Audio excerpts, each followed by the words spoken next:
Good evening. How are we doing?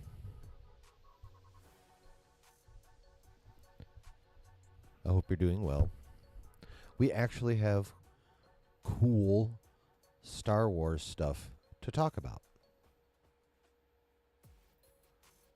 And then there's the Acolyte.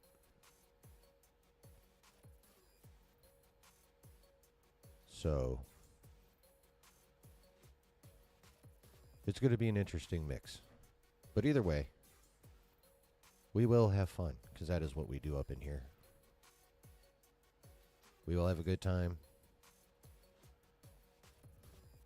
talking about, believe it or not, we will have a good time talking about Star Wars. And,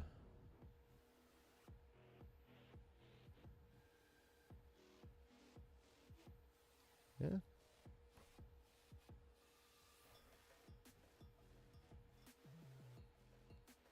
It's just about that time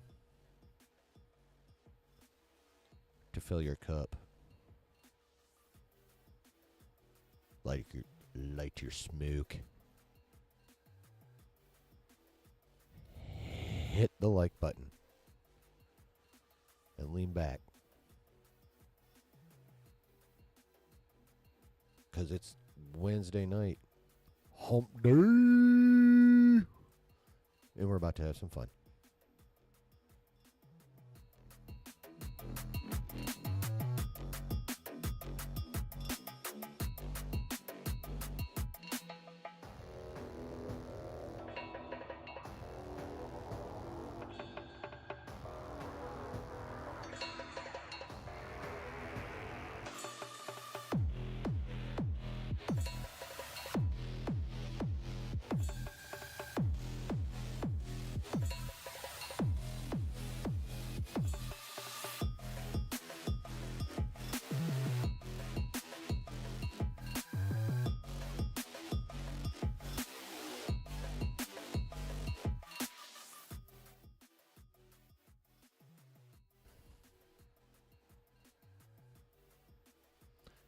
Hello there, everybody. Welcome in to the midweek stream here in the basement. What's up, Brooke? How you doing, man? How is everybody doing? I am addressing the people in the chat, the people lurking, and the people who are kind enough to click on the replay. What the heck? There we go. So I appreciate you all. I would really appreciate it if you guys would also pretty please press the like button. And if you're new or just still in your evaluating process, just, go ahead and hit the subscribe button. It won't hurt. And the bell. Fill the bell. That way you know when I'm doing what I do. What up, Maximus? How you doing? Brooke says, sad Justin isn't doing a watch party for Acolyte next week. The watch party is what made the episodes enjoyable. Yeah. I do believe Harris is going to, though. So, what's up, David? Yeah, it is morning for you. Very, very, very early morning for you.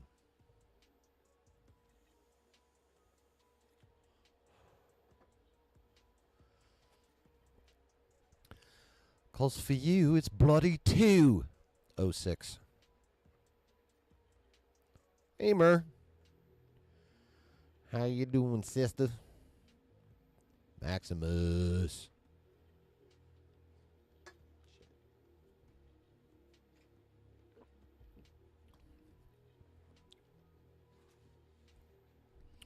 Anything fun been happening to anybody since Saturday? How has the week been?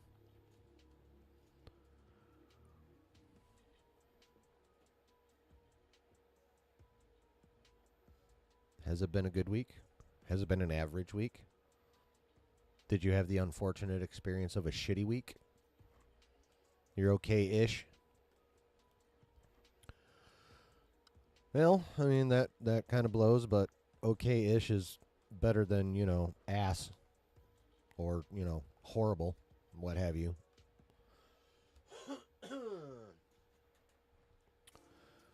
Brooke says, been watching more Batman animated series and finished watching a video on the Horus Heresy from Warhammer.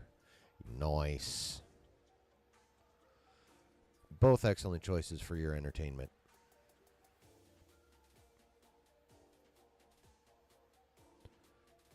At least I think so.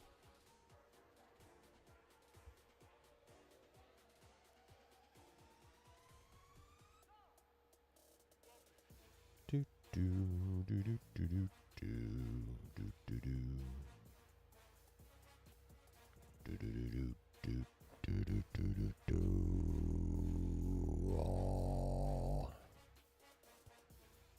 Oh, they did win, David?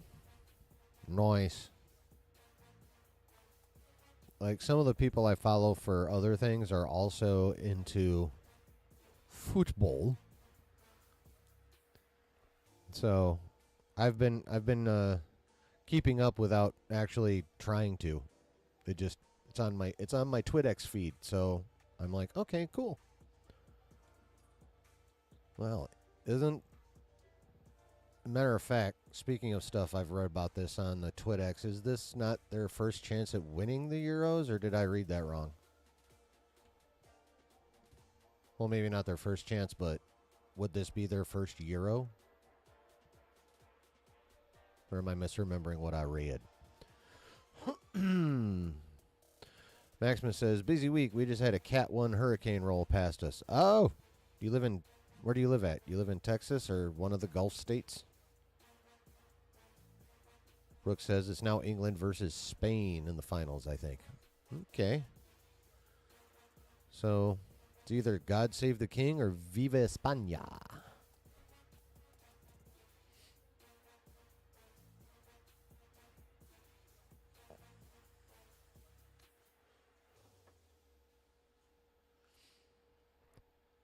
Our men's national team fired their coach today, I saw. South Texas. Yep, that would be, yeah, that was right in the path of Barrel, that big old bitch. Yeah, we got, like, one of the leftovers today. We got a lot of rain today. Oh, fucking Corpus Christi. Yeah, you're not just in South Texas. You're on the goddamn coast, practically, if I recall my geography correctly. Yeah. Houston did get most of it. Like the stadium down there, the football stadium, I don't know if it does anything else other than, like, concerts and shit, but whatever that is, that RPG stadium or whatever the fuck their stadium is, the roof got all fucked up.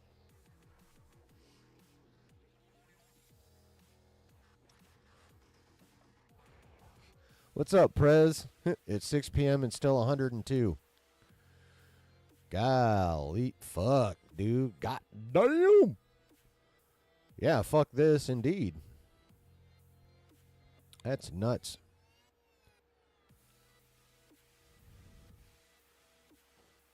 You saw pictures of flooded areas in the Flint, Michigan area? That doesn't surprise me. That Genesee County drains like shit. Always has. Especially the Flint Valley, because, well, it's a fucking valley. Maxim says, it is the Gulf Coast. Yep, Padre Island is down the street from me. Oh, nice. It was almost 100 yesterday for me, says Brooke. In fucking Seattle? Or, well, Washington? You live close enough to Seattle, so I'm going to say Seattle. That's crazy. Brooke also says, so hyped for Deadpool and Wolverine. Oh, hell yes. 6 p.m. in Vegas, and it's 115. Maximus says, hot as fuck these days. Yeah. Well, we had, like I said, had the remnants of Beryl come flying in and knock us out of the heat bubble for now, but I have a feeling it's just building up behind the cold front of Beryl, so when it finally gets moved off, then we're going to get cooked a bit. What do you think, love? Yeah. Prez says, I'm trying to chill outside with a beer before I make dinner, but it's miserable. I mean, yeah. You'd be better off chilling in the beer with a somewhat cool shower. If you've never had a beer in the shower, you need to have a beer in the shower. A beer in the shower is good. You got the lukewarm water on your skin. You got the ice cold beer going down your throat. Oh. I haven't done that in so long. I should. Yeah, I'm telling you, man.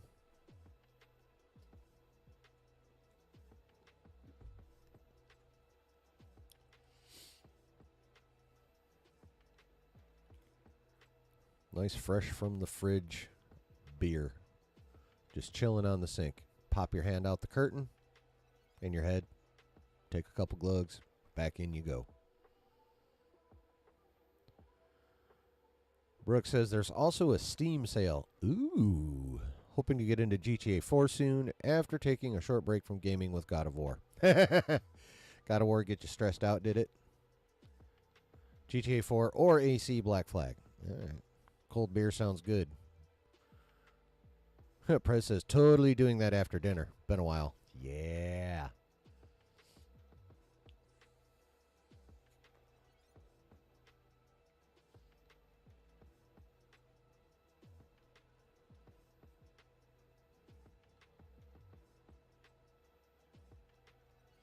Anything else going on other than, like, being parboiled west of the Mississippi?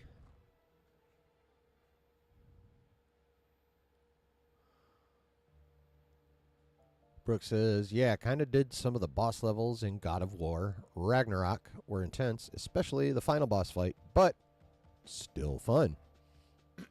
Well, good. But yeah, a really nice, long, difficult fight does get the adrenaline pumping. What's up, Griff? A good evening to you as well, sir.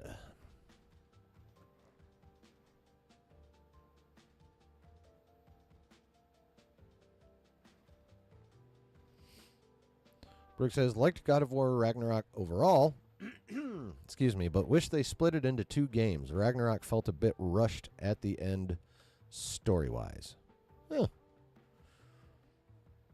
Heard lots of good stuff on Apple TV Plus too. Yeah, I've heard they've got quality stuff over there, but dear God, no more fucking subscriptions for me.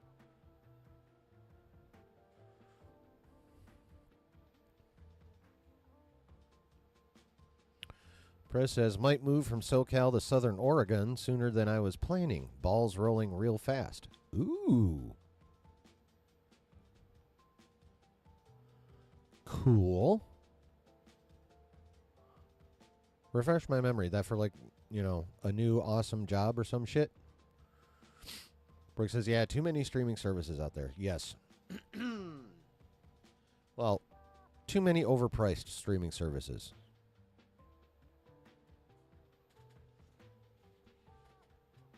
Like, for some unknown reason, these corporations have forgot, like, you actually make more getting a penny from thousands than getting a pound from few.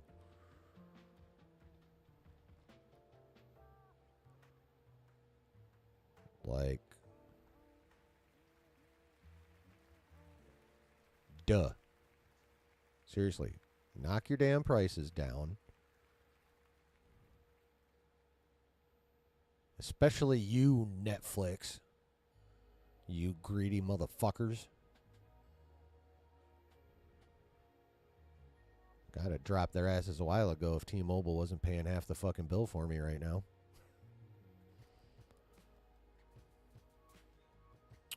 Prez says, just want to get out of the state and get bigger, better land. I can dig that. I am not a... I'm not a person. I prefer. I'm a city boy. I'm not big on the rural for living. I like to be, you know, within a reasonable driving distance of, like, the shit I like. And where I grew up was like that. It was rural. It was pretty rural. Like there was a lot of farms around where I lived, but I was less than 10 minutes from the expressway, and on the expressway it was 10 or so minutes to get where I wanted to go. Pretty much any place I wanted to go. So that was really cool. And so that's kind of how I like to do things. Like where I live now is also quite close to highways. It's not rural, it's suburban, but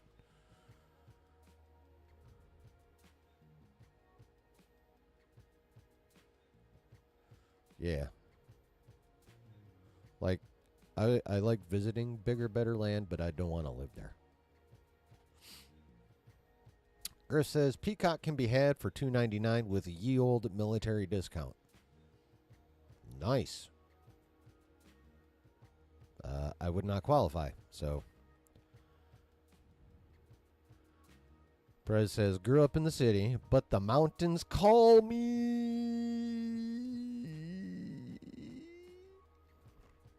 I mean, yeah. I mean, there's people content where they are, and people who are like, fuck this, I know for goddamn sure the grass is greener on the other side, so I'm out.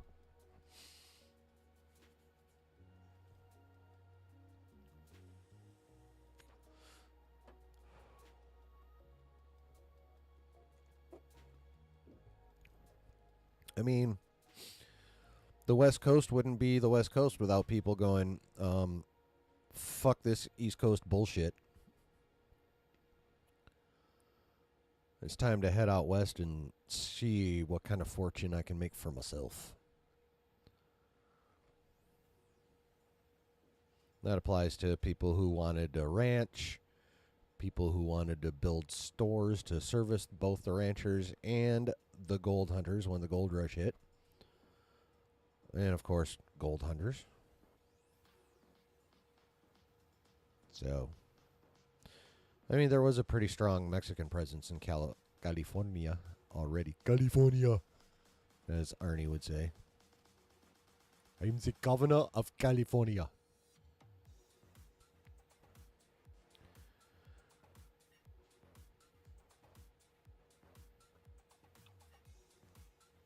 But yeah, people with your feelings are why we have those states.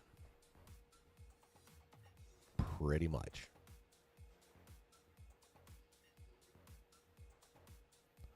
What's up, Bun Sauce? He says, take my like. Okay.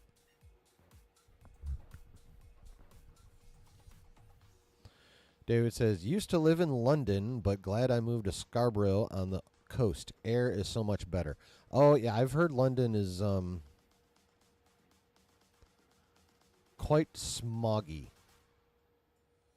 Like, the air quality has never been that good in London, like, ever, from what I understand. Now, which coast? Did you go all the way out west? Did you go south? Did you go over by Dover? What'd you do? Which coast? Build wall? No. Not building a wall. Press says, pretty much. Yeah. Basically, it comes down to, do you have an adventuresome spirit or do you not? You do, Prez. I do not.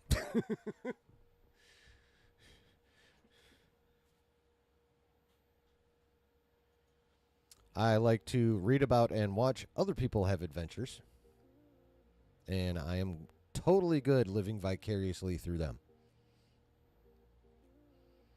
East Coast. All right.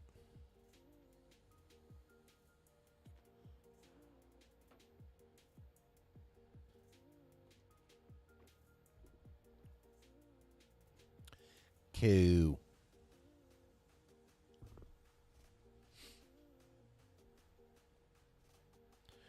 All right, chat. Anything else? Any other fun things to talk about, or shall we get into this shit? Dive right on in. What say you, chat? Are you ready?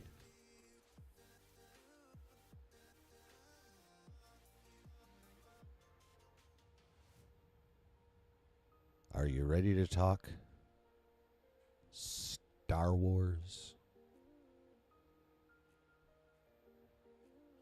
UFOs? I mean, not right now. Do it. Griff says. However, I do plan on addressing UFOs on my other channel as soon as I get my ass in gear and start making videos for it.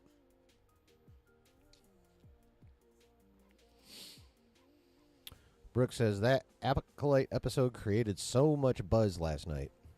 Oh, yes. Tweren't good buzz either. And then on top of that, Nielsen ratings came out. That was also not good news for the show. Excuse me. So yeah, Lucasfilm has not had a good week. Griff says, are you going to be able to convince Justin to finish the series?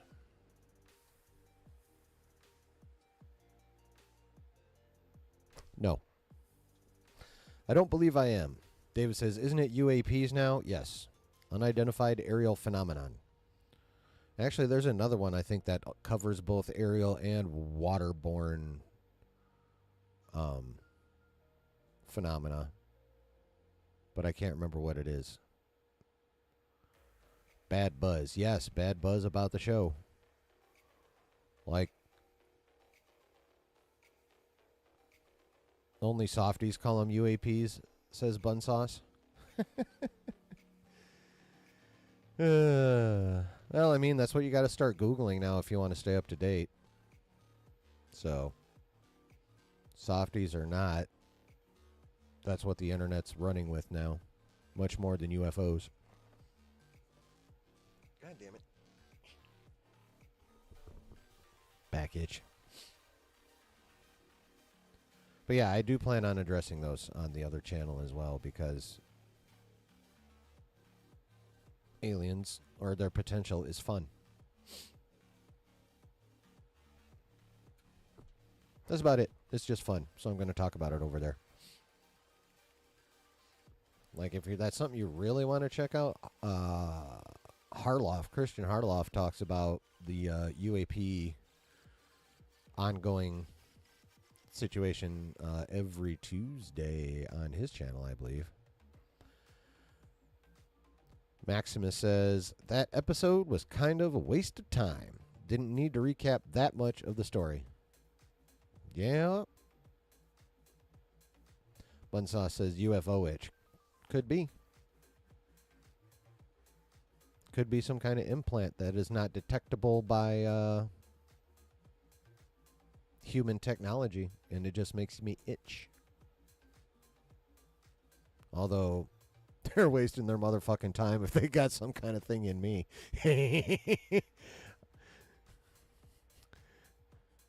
What is the channel name? Basement Philosophy.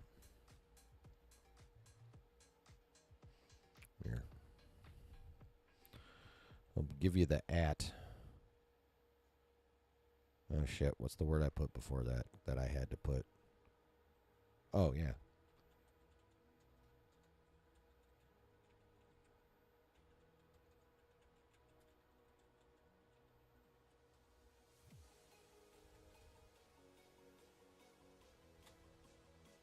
I think that's it.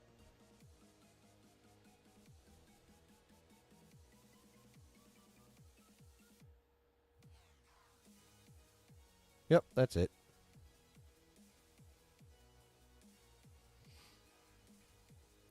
That's the one.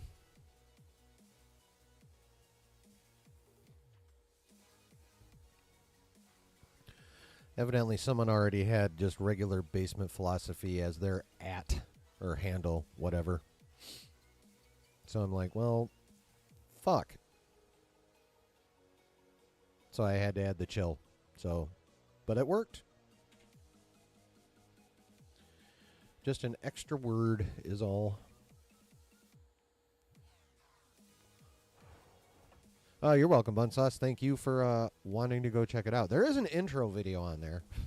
So it's not completely sans videos, but it's also just an intro video. I need to drop my first topical video soon.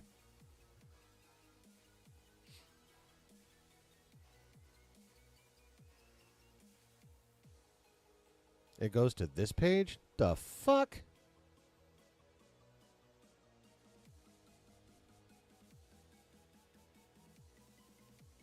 Huh. Well, let's try this then.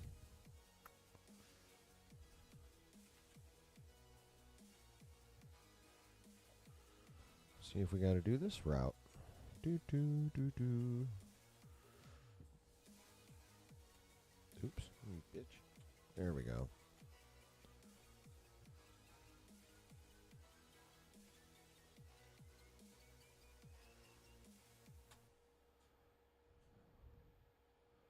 Let's try that. Ooh, it's underlined. It might actually work.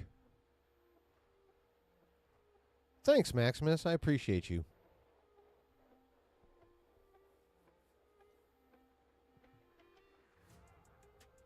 Ah, booyah. Thanks for checking, Griff. Well, obviously, Maximus checked too because he's subbed. Thank you both. Appreciate you both.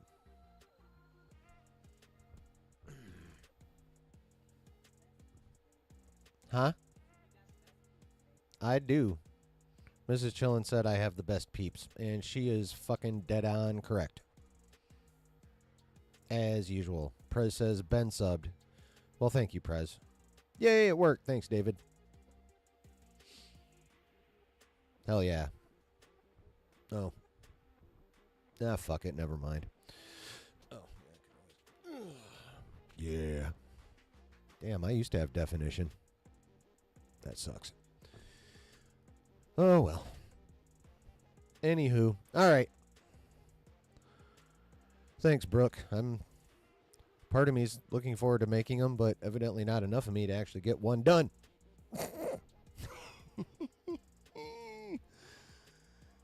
But anyway, thank you. All right. As they say, let's get this shit over with. Griff says, Mrs. Chillin is obviously the best. Yes, that is correct, Griff. She said, "Aw," and then dropped that cute-ass smile when she, hears stuff like that, or, something gives her the warm fuzzies. Her warm fuzzy smile is amazing. It warms you when you can see it. I, however, can see it even when we're on the phone because, I know what it looks like. So when I hear her laugh in a certain way, I can see that cute little smile in my dome. Bunsauce says sub. Thank you, Bunsauce.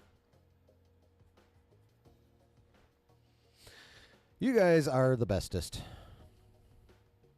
You really are. I appreciate you guys. David B says, I used to have great definition, but now it's more like Alfred Hitchcock. Oh, shit. Yeah, more of an impressive shadow we've got going now. I'm kind of with you on that. The profile is now more bulgy than the front facing shot.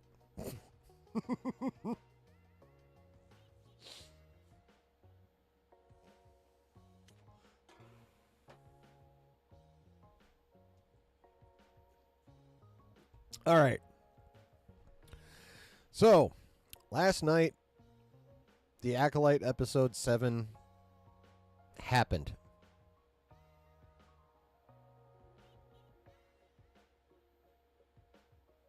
Like that was my initial reaction when the end credits hit. I didn't bother to listen to that end song. As soon as I heard vocals, I'm like, well, fuck that. That ain't music for me for Star Wars. I mean, it didn't bother me. I was just like, I can skip this, no problem. Poof. But, yeah, when I shut it off, that was my first thought. I was like, well, I just watched an episode of TV. And there it was.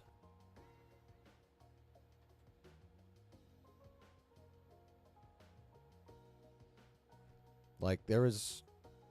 Did it answer a few questions? Yeah. Was there a bit of cool fighting? Yeah. Did it answer those questions in any kind of compelling way that actually moved the story beyond that point in time? No, it did not. Like, it would have been just not stopping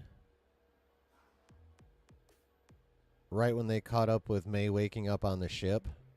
Like, if they'd have bounced back to present day and showed us how that revelation is going to move the story forward, that would have been a good benefit to this particular episode. Instead of just being like, okay, we caught you up till the end of episode 3. The fuck. David B says, I thought Acolyte was okay. Second best episode this season. Griff says, indeed it did. Bunsauce says, felt the exact same. Maximus says, same. I mean, it wasn't shitty. But there was just literally nothing compelling about it. I mean, it had those, again, the fighting was cool. A little bit of the witch poofy. I mean, the witches having poofy effects was cool, but they were severely underutilized. Like, badly underutilized. Like when Mother Anna say, yes. Think about that, you'll understand. First poofed, I'm like, ooh, we're going to get some dark mist flying around looking like a demon and supernatural. This is going to be cool. And then, nope. And then Mother Coral did the same thing. Coral did the same thing. And I'm like, all right, here we go. But then she just floated off and got a spear and came back. Like, what the fuck? So, while the effect in and of itself was cool, the utilization of it was horribly weak. Super weak.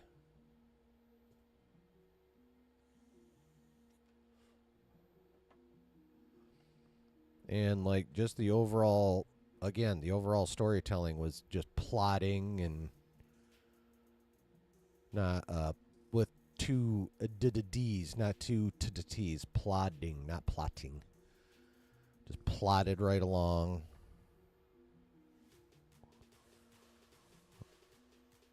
At the pace that I'm going to be stuck with inside the next 20 years.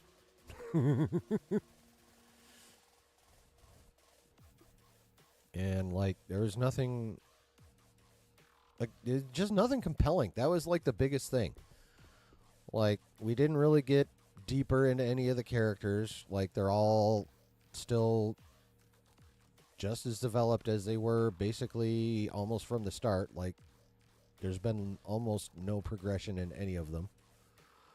And what progression there has been just basically being all flip-floppy and waffly rather than, like, actually going through something. It's just, oh, shit, now I got to change my mind for, like, this part of the story. Okay.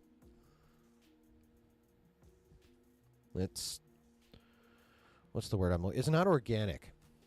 That's the word I'm looking for. It is, it does not feel organic. The decision, like, the flip-flopping doesn't feel organic. There's, like, nothing behind it except, like, a couple references. Like,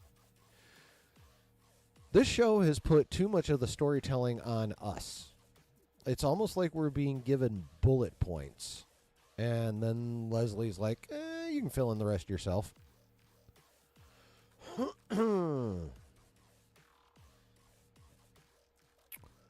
Griff says, I don't think they screened this show at all. If the screening for episode 3 went left, why would they double down with the penultimate episode? Well, here's what I think. I think it was screened, but I think who got to attend the screening was very much handpicked.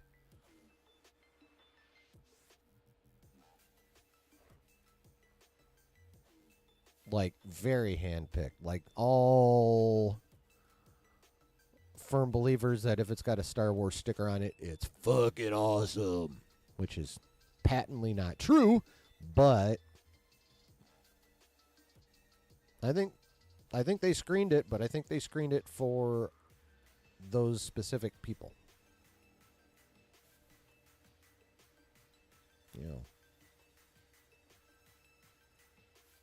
Basically, it was, those people are the choir, and they were the acolyte for them was, dropping the sermon of a lifetime.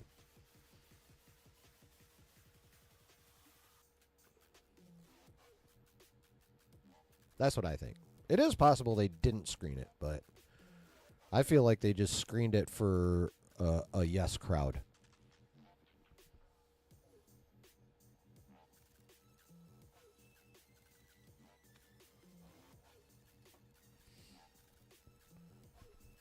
But that's just my guess / opinion / hunch.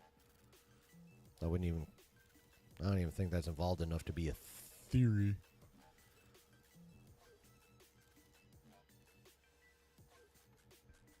But yeah. So the characters didn't really get developed any further. I mean, again, and the answers we got were, I mean, shit, we'd already guessed 50 to 60% of how it went down anyway. I mean, it was interesting that Soul ended up being the one that killed Mother on to say yes. And how did you all feel about Space Trinity basically taking out that entire chorus of witches with like one mind blast?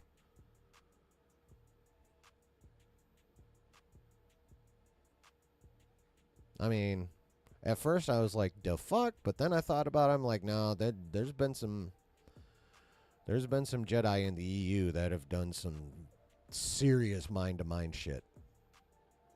So, after like a quick couple 3 seconds thought, I was like, you know what? That's actually dope.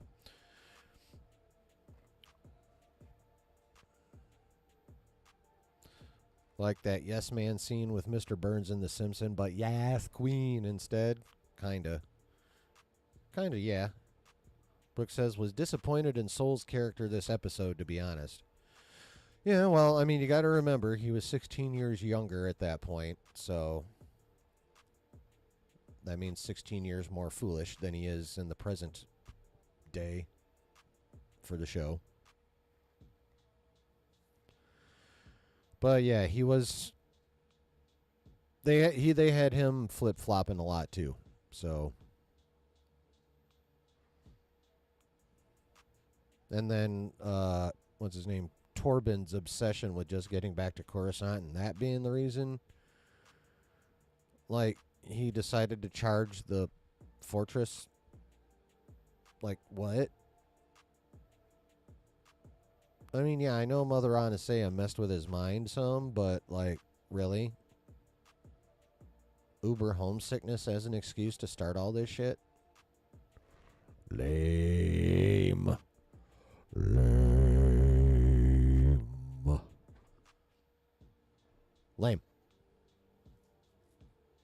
Like, this is just a lack of effort, is what it boils down to.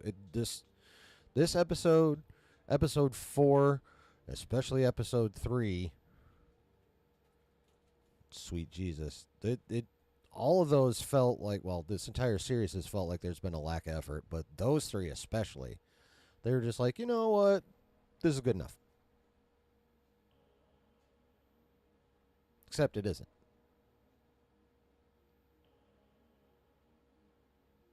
It's really not. And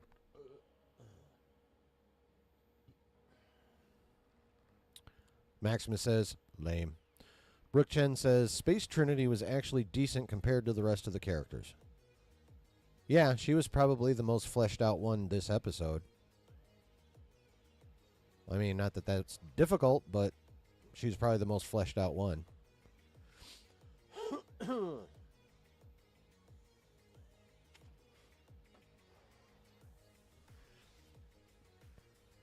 But yeah. So honestly, once I thought about it for a second, the Mind Blast was kind of cool.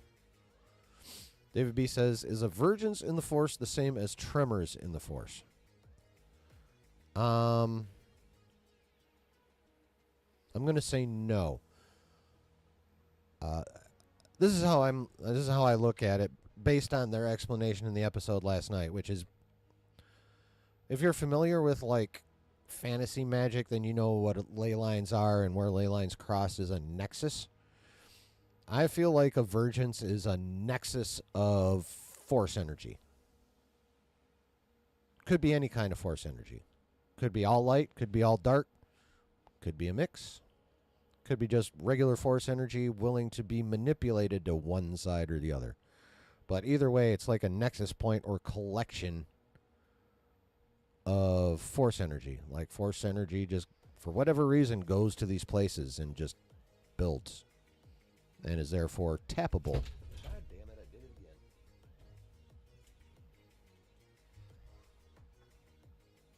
So, a force user, instead of just, tapping into the general aura of the force that's around them, the energy field, can, if they encounter Vergence, can like increase their power exponentially by tapping into that.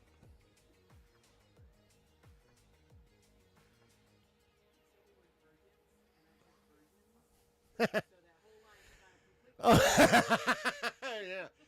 Tapping into virgins. Hilarious. So a Vergence is basically a big well of force energy that just accumulates. Whereas Tremors, if you think of the force itself as like a big fucking lake, tremors in the force are basically ripples caused by something significant happening, like when you drop a rock into some water, those ripples. So that's what a tremor in the force is something significant happens, and if the Jedi is strong enough to feel it, they'll feel the ripples and be able to follow the ripples back to the source. And I was doing that on purpose so y'all didn't have to see my face this whole time.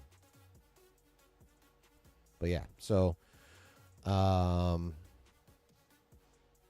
that's how I see it, David. Bunsaw says, I didn't mind the mind blast.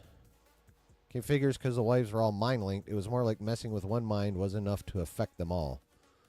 Yeah. But yeah, it was just, I mean, I guess it's a testament to Trinity's strength, at least in that aspect of the Force, because she, well, I mean, she took out that whole crowd by going, you know what, get out of my homie's mind. Bam! So, and I've always been a fan of, like, psionics and that kind of shit anyway, so, like telekinetics and telepaths and, you know, all that cool shit. I've been a fan of that forever, so I think that was kind of dope. Griff says, I still feel cheated on the connection between Soul and May. His behavior towards her in the beginning doesn't make sense. When and where did their connection start? I don't know that he ever really had that strong a connection with May. Like, he was seemed to be totally focused on Osha for the most part. Just wanted, honestly, I think he went more to grabbing them both under the safety issue just because he wanted, Osha that much. Like, he was not being full Jedi. He was being selfish.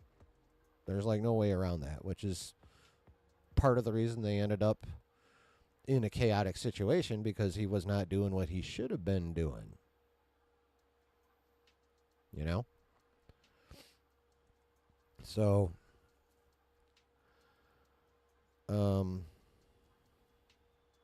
yeah, I don't really think Soul and May has a connection beyond May seeing him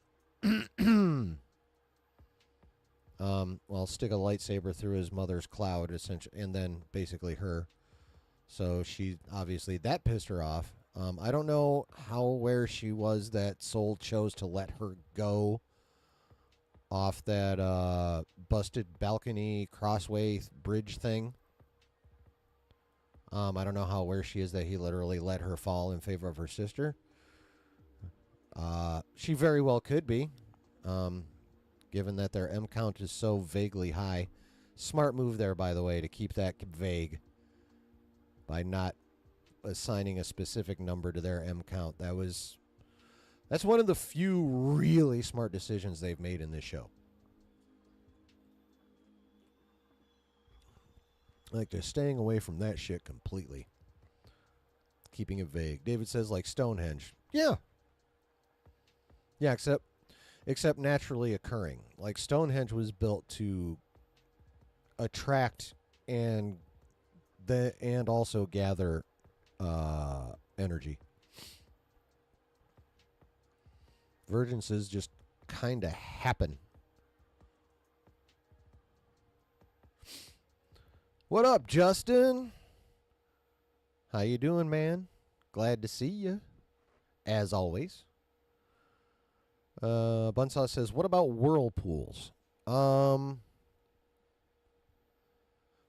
if force energy follows the same basic principles as magic energy,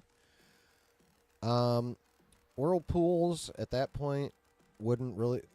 They'd behave more like a vortex. I suppose it'd behave like a liquid whirlpool too, but yeah, that energy would be being collected and also simultaneously swirled away, which would make it very difficult to tap into because the energy would be so fucking wild. Like, you'd have to be like S tier force user to tap into it if it was like in an actual whirlpool formation. So, oh, good explanation, Chillin'. Thanks, David. What was interesting? The Mind Blast, Jay? Oh, you meant OSHA? Yeah, that was just kind of...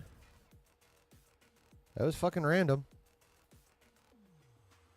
Yeah, there was, like, they never really explained anything behind it other than... I mean, they kind of treated it like imprinting in the Twilight series. Like, it's almost like Soul imprinted on OSHA, like Jacob imprinted on Renesmee. I mean, that's just... With the lack of real reason, that's the only way I can describe it, you know what I mean? It's almost like he just, like... I mean, I'm sure he felt it as the Force telling him this. I mean, that's how he would describe it. How accurate that is, yeah.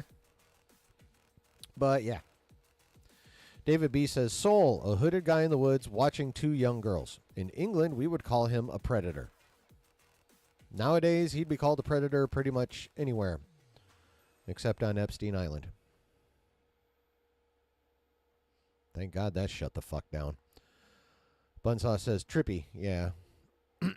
Just says, yes, the Mind Blast. And by interesting, I mean dumb.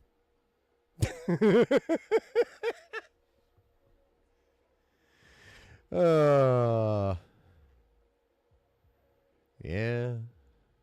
I mean, I can definitely see how it would be dumb. Like, I do blame my... Like, in a vacuum, I would probably agree. But, like I said, I have a very long-standing love of psionic ability, so I liked it. I like the idea of one person being able to take out a whole cluster just by going, fuck you! And then they all fall over.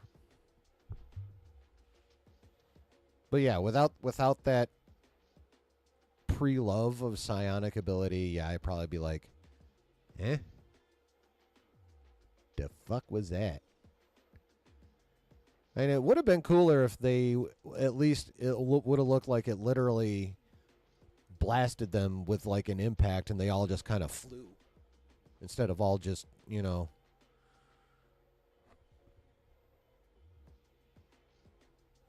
Like, give it some impact. Like, if they all just got fucking mind blasted and had their connection all broken that harshly, that quickly, does it really make sense that they're just going to fall over like they fainted? Oh, la. Like, the fuck? They should have been blown, like, separately and outward. Like, up those steps. They all should have been blown up the steps. Or at least back into the steps. You know, with maybe just for fun, a little couple bone cracking sounds. You know, like, again, it's like they is a massive attitude of good enough. I think is the biggest problem. They're treating the story as good enough.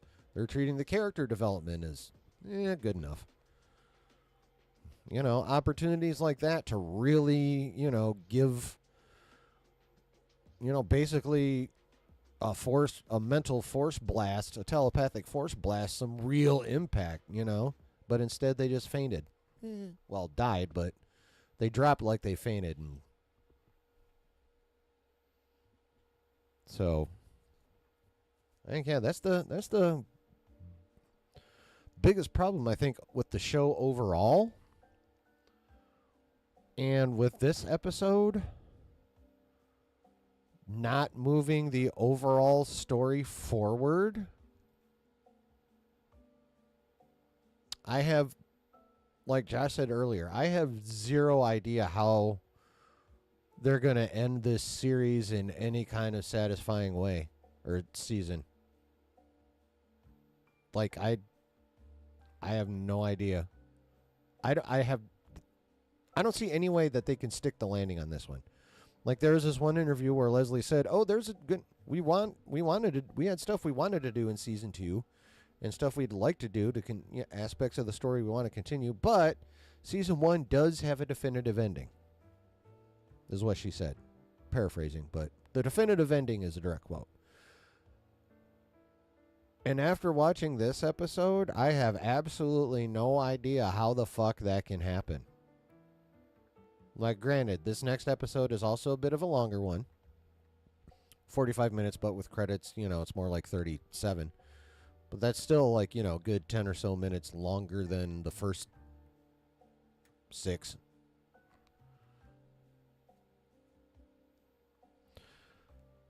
So, I mean, they've got a little more time to do something, but, like, with all the shit they probably need to do to give this season a decent ending, it's just going to be fucked up and feel rushed.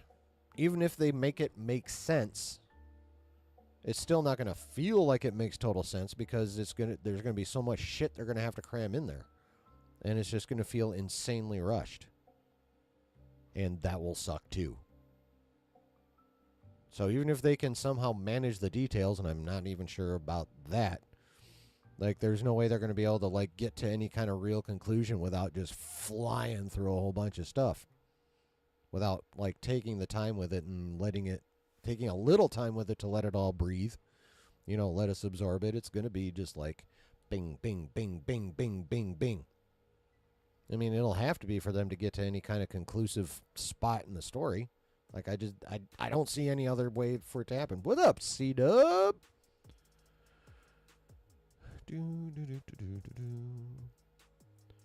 Brooke says, "Yeah, disappointed we didn't get too much additional stuff for the story of the show." Exactly. Justin says, "LOL, I hope they end the show in a decent way for y'all.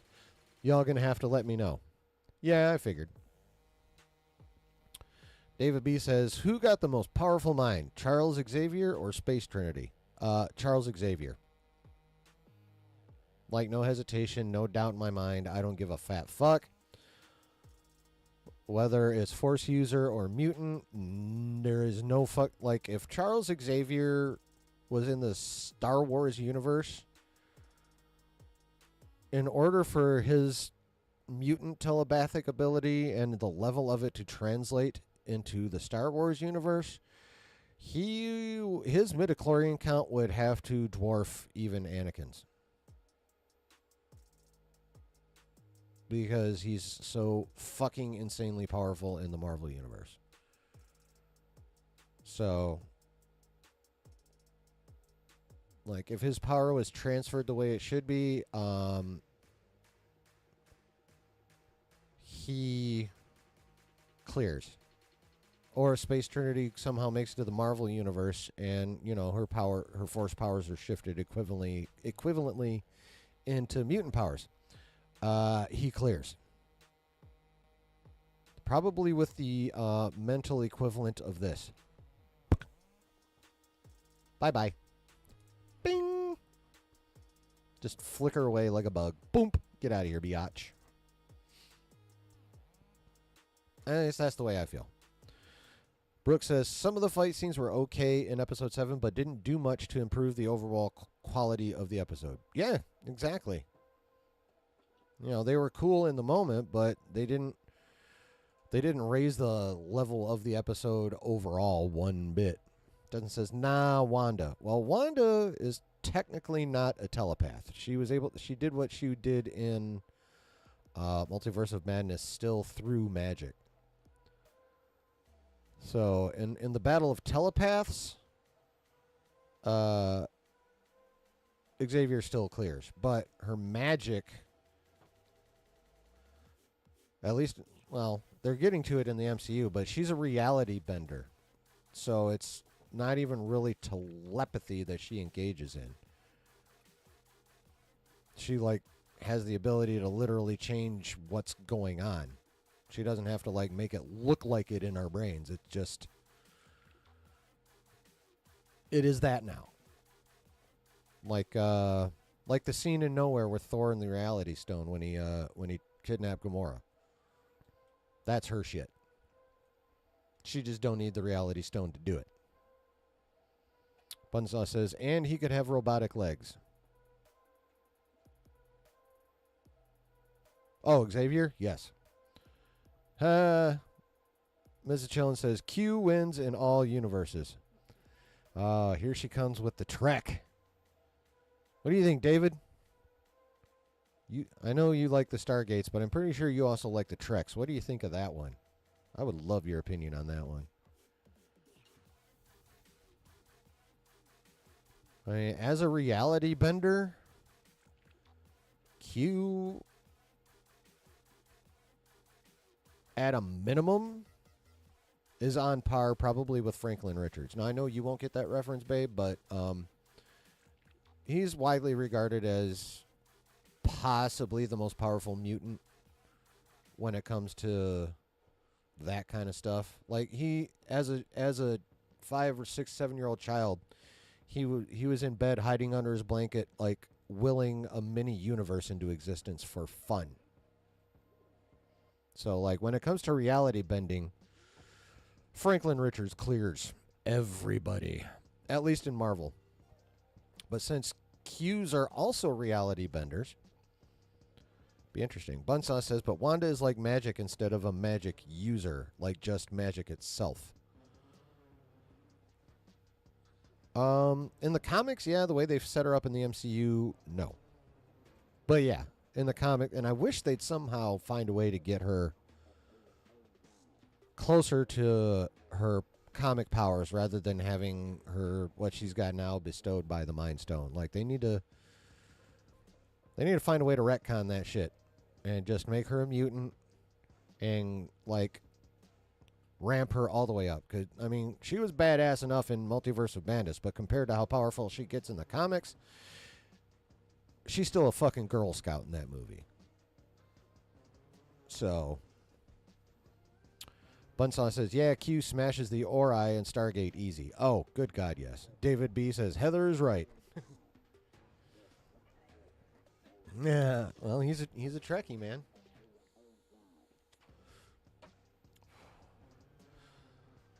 Like, I would need to find someone who is, like, somehow managed to be an expert in both Star Trek and Marvel and ask them about Q versus Franklin Richards. Does anybody know anybody with a channel like that I can, like, put a comment in or, like, a super thanks or some shit? See if I can get a fucking answer on that one. Because based on, well, I haven't seen Franklin in live action, but I've read about him. And, I mean, this is the homie who tamed Galactus and made him his pooch. So, it would definitely be interesting to see Q versus Franklin Richards for sure. No one's bodying anybody in that fight. Like, let's just, while we're on this, let's just get this right from the outset. Nobody is bodying anybody in this battle. It's going to be back and forth and absolutely nuts. And whoever wins is going to win by a reasonably thin margin, I would imagine, because both the abilities of Q and Franklin Richards as reality benders are ridiculous.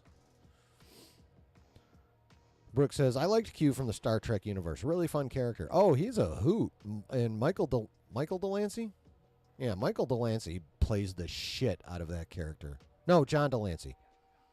John Delancey plays the shit out of that character. So, Bunsaw says, I like both, but damn, not sure. I know, right? And Q's just one. Well, you can only go one-on-one. But yeah, like, I mean, basically, you could probably pick anyone from the Q continuum, and it'd all basically be and throw them up against Franklin Richards, and it'd be basically the same. All the Qs are basically the same power level, right? Like, remember that one episode, Voyager? Did you see the episode on Voyager where Q took what's her butt into the continuum? And like it looked like the Revolutionary or the Civil War was happening. Like they were shooting each other with flintlocks, but it was working because it was how they agreed it would work. David B says, also never argue with women. I mean, yeah, that too.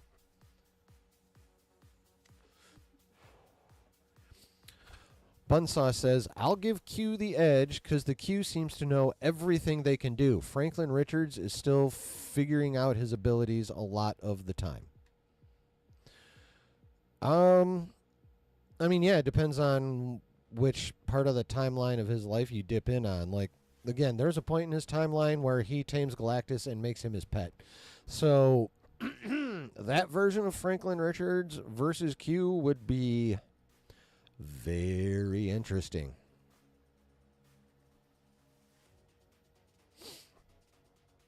A younger Franklin Richards, I agree. Q would have the advantage against a younger Franklin Richards. But like even a Franklin Richards in his late 20s would be nuts. That battle would be just fucking insane. So, how the fuck did we even get on this? Oh, well, it was still nerdy talk, so who cares? Matthew! I don't care. That's what hanging out and talking nerdy shit's all about. Digressing on other nerdy shit. Matthew says, they wasted him in Picard Season 2 and wasted time travel. Season 1 was bad as well. If it wasn't for Season 3, people would never speak of that show. While I do admit Seasons 1 and 2 were not awesome, I mean, 2 is the weakest, by far. 1 was pretty decent. I thought 1 was pretty decent, but, you know, I like Romulans, so. But yeah, Season 3 was peak. I mean, it is basically Star Trek The Next Generation's mini last season, honestly. But I think that's probably why it was so awesome. Because it was the band got back together with Data having a fully functional emotion chip, which was really awesome. I love Data with his emotions turned all the way up. He's so fucking funny. Troy, why do I sense joy and excitement? Pan to Data at his panel flying the ship.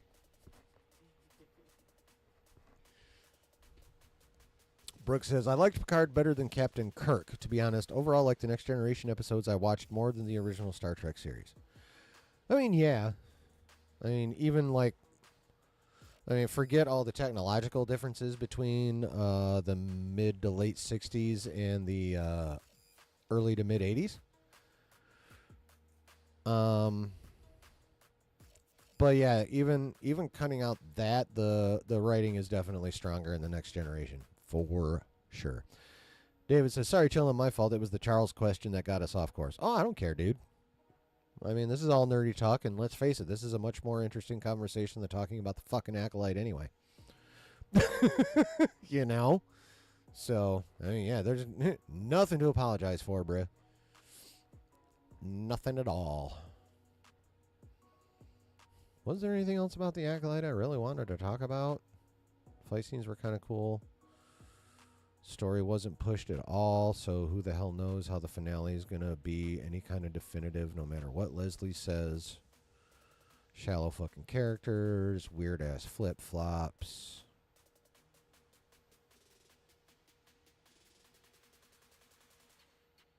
Yeah, that's about it. That's all I got on the Acolyte, yo.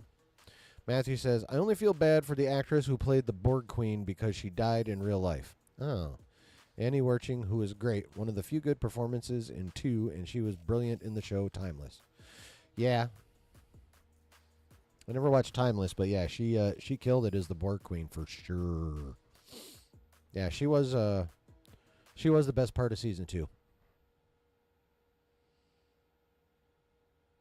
She was definitely the best part of season 2, I think. Yeah.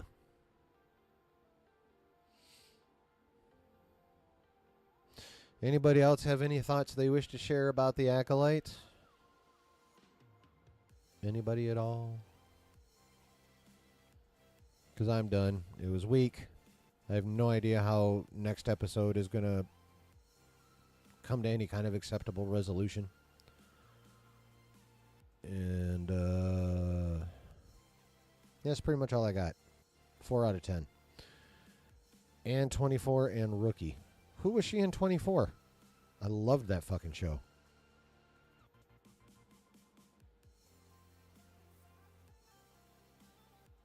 Oh, wait. Are you talking about the...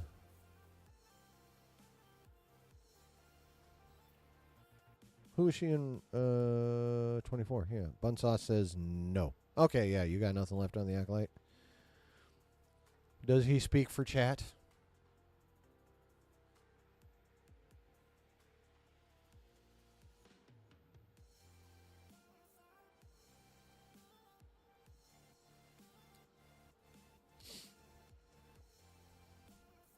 All right, so fuck that show.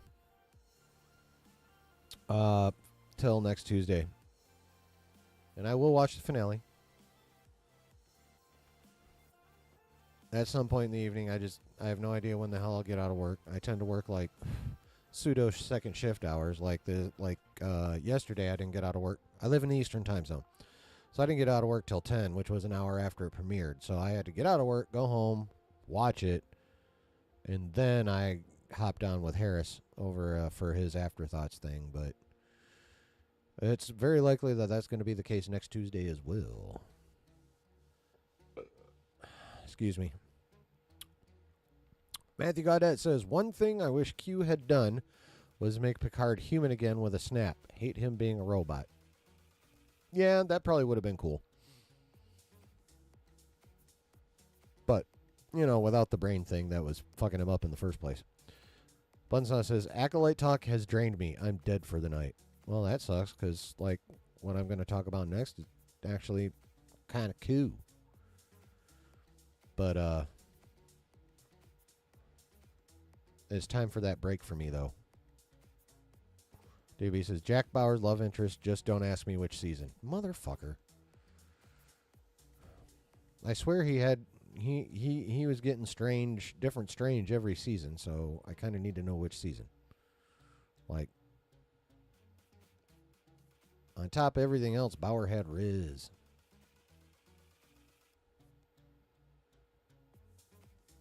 All right, so I'm going to take my little break, attend to a necessity.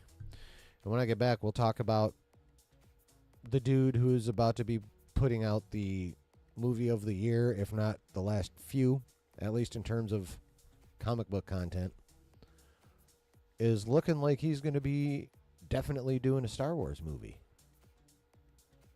So we'll talk about that in just a couple of minutes. And in the meantime, please don't leave. Pretty please don't leave. Take the time to hit the like button and the subscribe and the bell.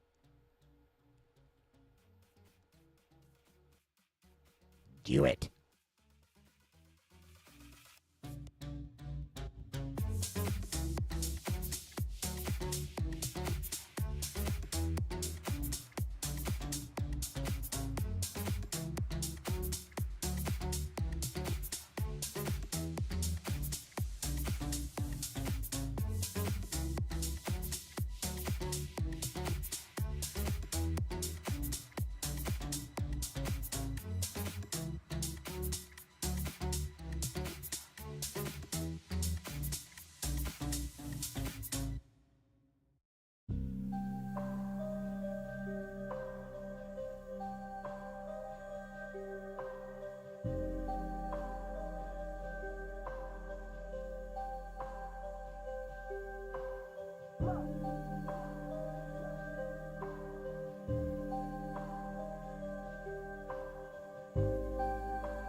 Hello again.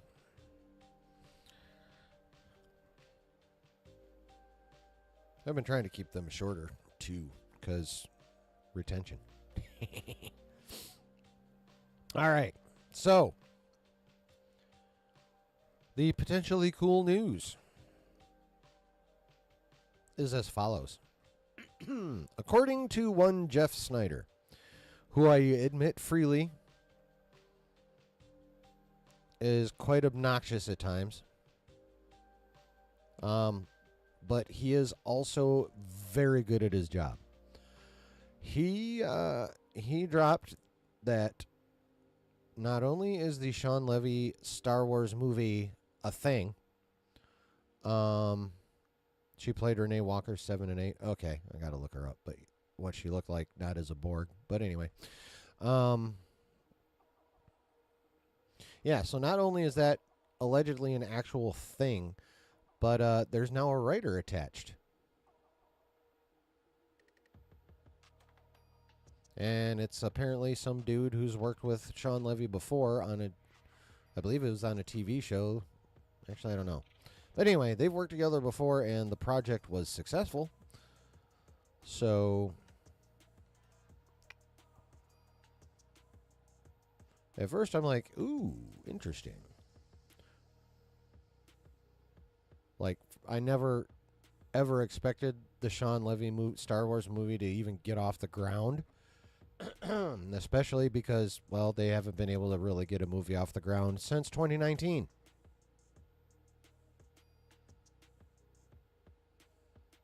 Right? So, I mean, they've announced a few. We ain't seen shit.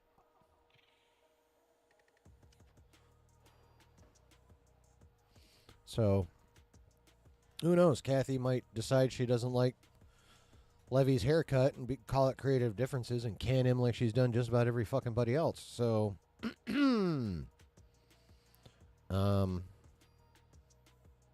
but setting that possibility aside, well, first of all, do any of us think that Deadpool and Wolverine is going to be not good? Do we really think it's going to be anything less than really fucking good, if not awesome? Because I don't feel that way. I have full confidence that this movie is going to kick all kinds of ass. Not only be really good in action, but there's been a few little bitty scenes in the trailers that are giving me hope that like the story's gonna actually have like real substance to it, like just So yeah, I am quite confident in Deadpool and Wolverine. So I am and Levy's been doing pretty good overall. So lately. So in terms of him actually doing a Star Wars movie, I am very down for that. It is a bummer that part of Snyder's report is that in order to do the Star Wars movie, he is not going to do Avengers 5.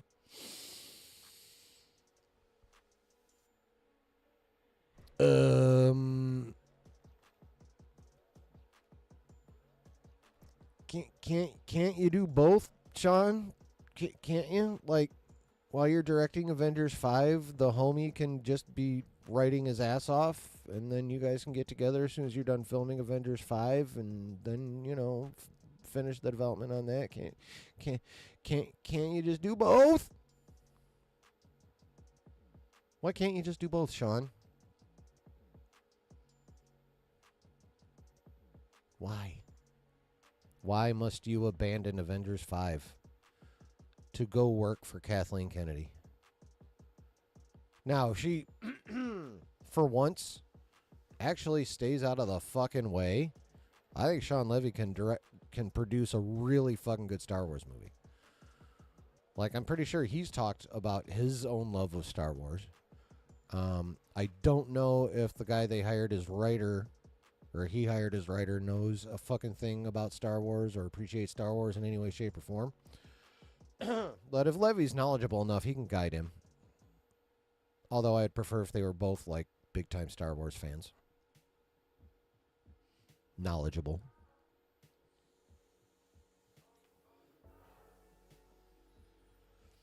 So, I mean, what else do we have look forward to currently in the cinema coming from Lucasfilm? We've got the Mandalorian and Grogu movie. And who knows how well Dave's going to be able to pull that off, because as we saw in Ahsoka, he's still learning live action. At least in episodes 7 and 8 we learned that.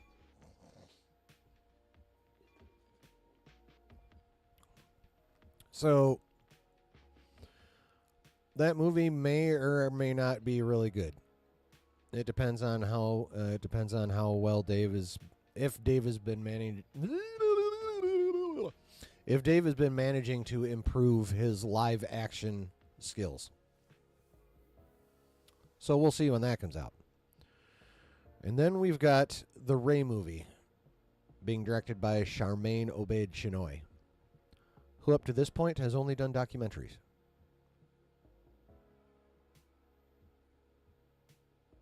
Now, obviously, everyone, well, not everyone, but someone who's worked as hard in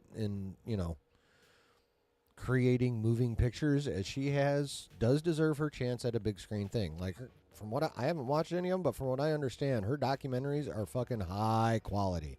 Like, she makes amazing documentaries from what I understand. So she definitely deserves a shot at a project on the big screen. However, this is Star Wars. This is a franchise that made its bones on the big screen. And right now is in deep shit. So hiring someone to direct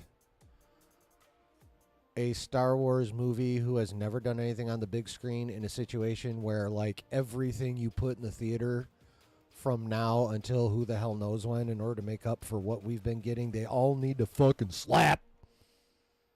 And you're putting that responsibility in the hands of someone who has never done a cinematic feature film before. Bad idea. Ms. Shinoy is just not fucking qualified to do this, especially not in the situation that the franchise is in now. She's just not. I mean, she does deserve a shot at the big screen, but not in this situation. This is not the situation for her first ever big budget film.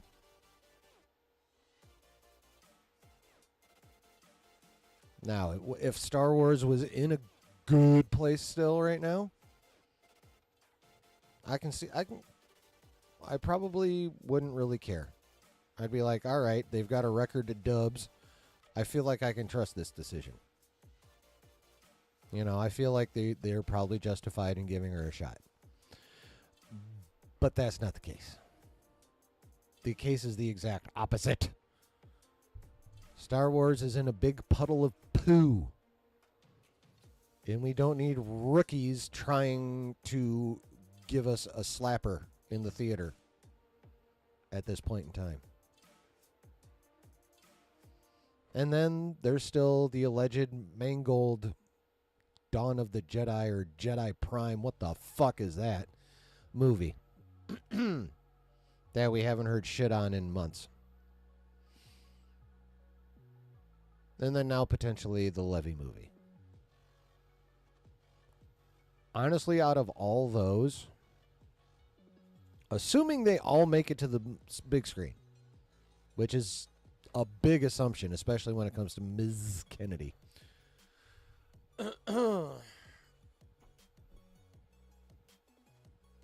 Assuming they all make it, I find myself most excited for the Levy one. Its potential. I think that one, out of the four, has the greatest potential to be really good.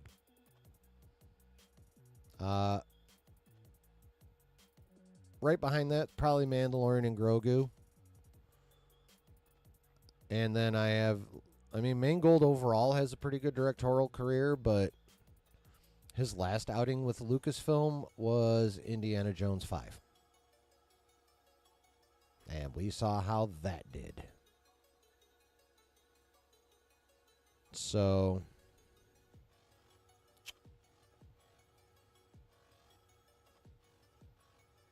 yeah, I would say, at least for me, the Levy project has the most potential. And, like, basically sight unseen, the one I'm most excited for already.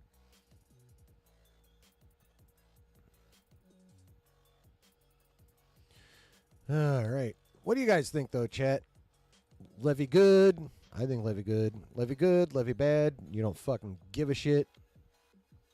What do you think? Let me catch up on what you've been saying up until now. Matthew says, the only one I might watch is Dave's, depending on how close it is to Heir to the Empire. You mean, oh, yeah, and in terms of how well he adapts Heir to the Empire? Which is still just a guess. We still don't know that's exactly what he's doing. I mean, he's got Thrawn, so probably. But he's also lacking a few essential characters as well. So, yeah, it'll be interesting to see how that ends up working out. Brooke says, if Deadpool and Wolverine delivers, I won't have much of a problem with Shawn working on the next big Star Wars film. Yeah, I think that I think that would probably be the feelings of most people if they walk out of Deadpool that are also, that are both Marvel and Star Wars fans. Star Wars fan who also loves Marvel, like us here, walking out of Deadpool and Wolverine's like, holy shit, that's awesome. Yes, give Levy a Star Wars movie, please, please, please. Yeah, that's definitely the way it'll probably go. And again, I have high confidence that it will deliver. Matthew says, I'd love Rogue Squadron as well, but KK has not updated that. She never will. Rogue Squadron's dead. At least as a movie. Rogue Squadron is dead. It's shelved. It's collecting the dust. Brooke says, honestly, I feel like Disney has almost completely neglected Lucasfilm at this point. Yeah, I mean, Iger never talks about Lucasfilm. When he talks about, our stuff that we care about, it's always Marvel. And I think that's completely purposeful. I think that's because he knows there's nothing to fucking talk about other than failure over there. And it's not like he's going to, start popping up in interviews like, yeah, Marvel's going to rock, but I'm just leaving Star Wars alone for now because it sucks. Marvel is where we're going to be successful at. You're not going to hear him say that.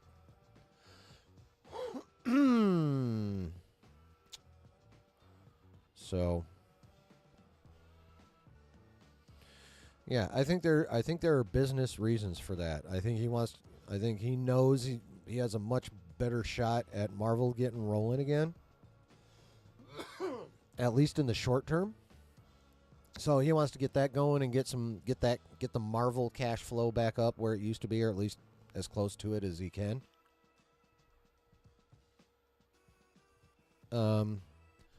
And right now, like, he probably considers paying any attention to Lucasfilm a waste of time and resources. At least till Marvel's going and generating enough cash for them to have to where they'll feel, okay, we can start trying to get Lucasfilm back up because we've got this money now. We can actually shoot some over there and try and do some shit. But yeah, for right now, Disney's definitely neglecting Lucasfilm. I mean, Bob's handing Kathy the shovel to dig her own hole and the rope to hang herself with. And she's got the knot tied and she's shoveling madly. And I think he's just going to let it happen until Marvel is kicking full ass again.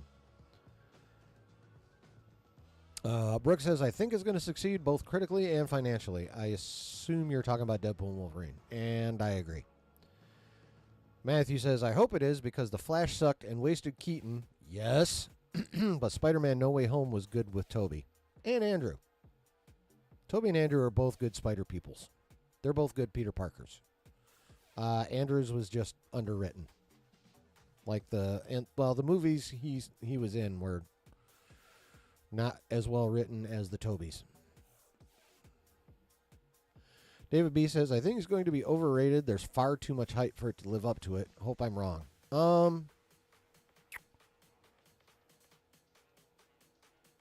If it doesn't live up to the hype level, I think it's going to be so close as to where people really won't realize it. Like, I think this movie is going to be a banger. A banger. So, but yeah, I mean, there's always that possibility. I mean, let's face it, how many MCU movies have come out lately that, like, looked really good initially, and then when we got to the theater, we're like, the fuck? So, yeah. I will not ding anybody for worrying about it being overhyped because it's not like it hasn't happened before. Prez says, I really don't want to hear about any Star Wars movie beside John and Dave's.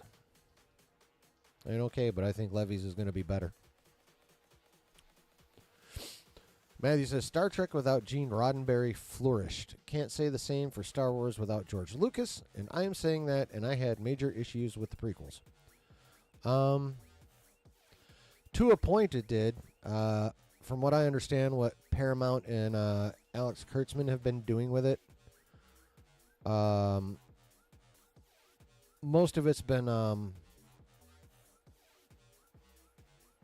Marvel / Star Wars Disney Plus kind of shit. Like, they're having a lot of issues with their streaming shows over there as well.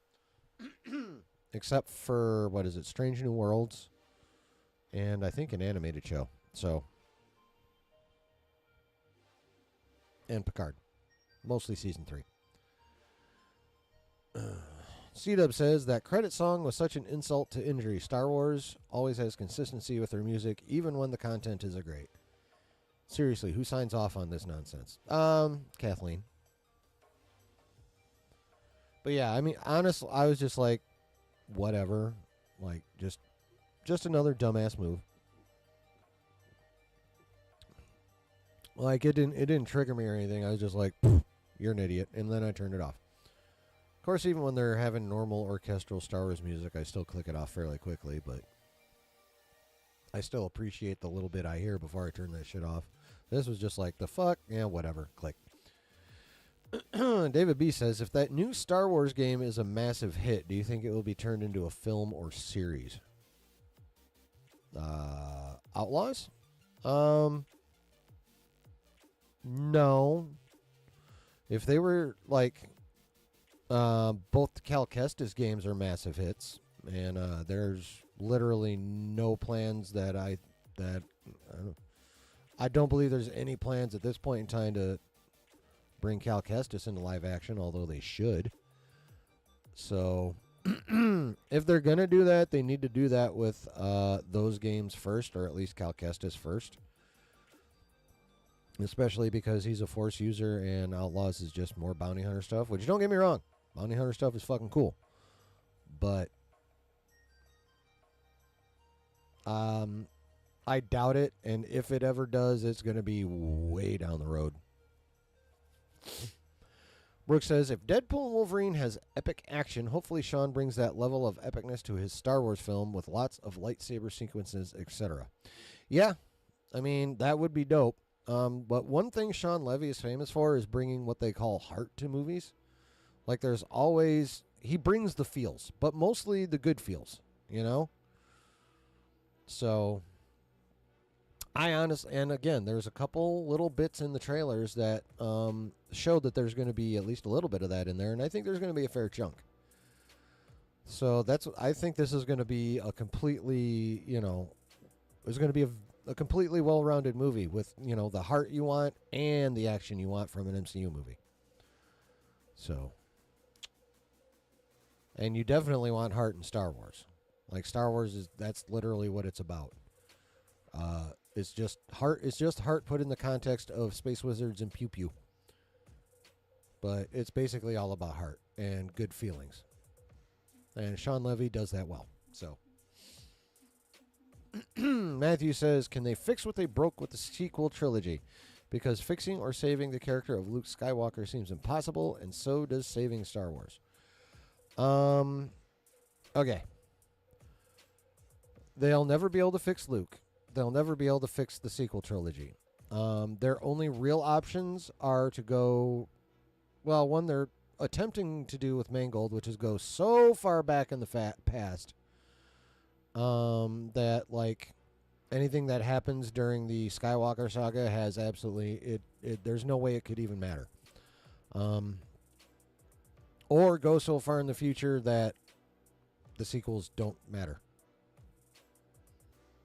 So, that's really your best bet, is completely avoiding anything close to the era of the Skywalker saga, which is, I think, another problem the Acolyte has. Yes, it's 100 years before, but you really should be going even farther away, because that 100 years is still way too close to do something stupid in that show that would adversely affect the prequels. So, Yeah, I don't think saving Luke is, but I think Star Wars could do well again if they get very, very far away from the Skywalker saga on the timeline. C-Dub says, find a new strategy. Yes, the one I just outlined. Prez says, there's still no noise on the Mando movie. Yeah, other than we know it. Actually, I think... excuse me.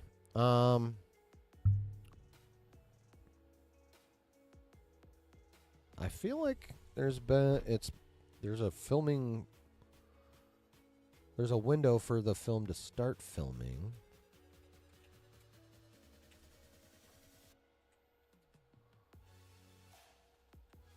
I can learn how to type.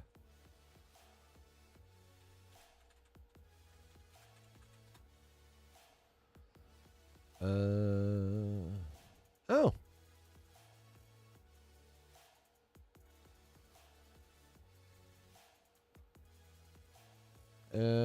Looks like it's going to start going into production next week. Actually.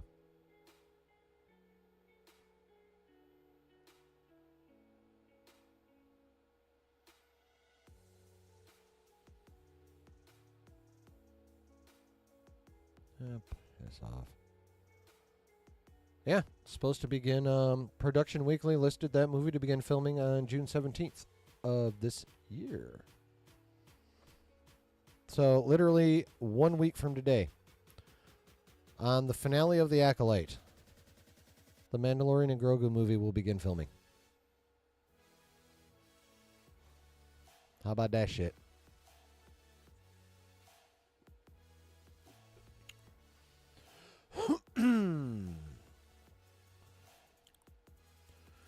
Matthew says they destroyed their future with that trilogy. All roads lead to Jake Skywalker. Yeah.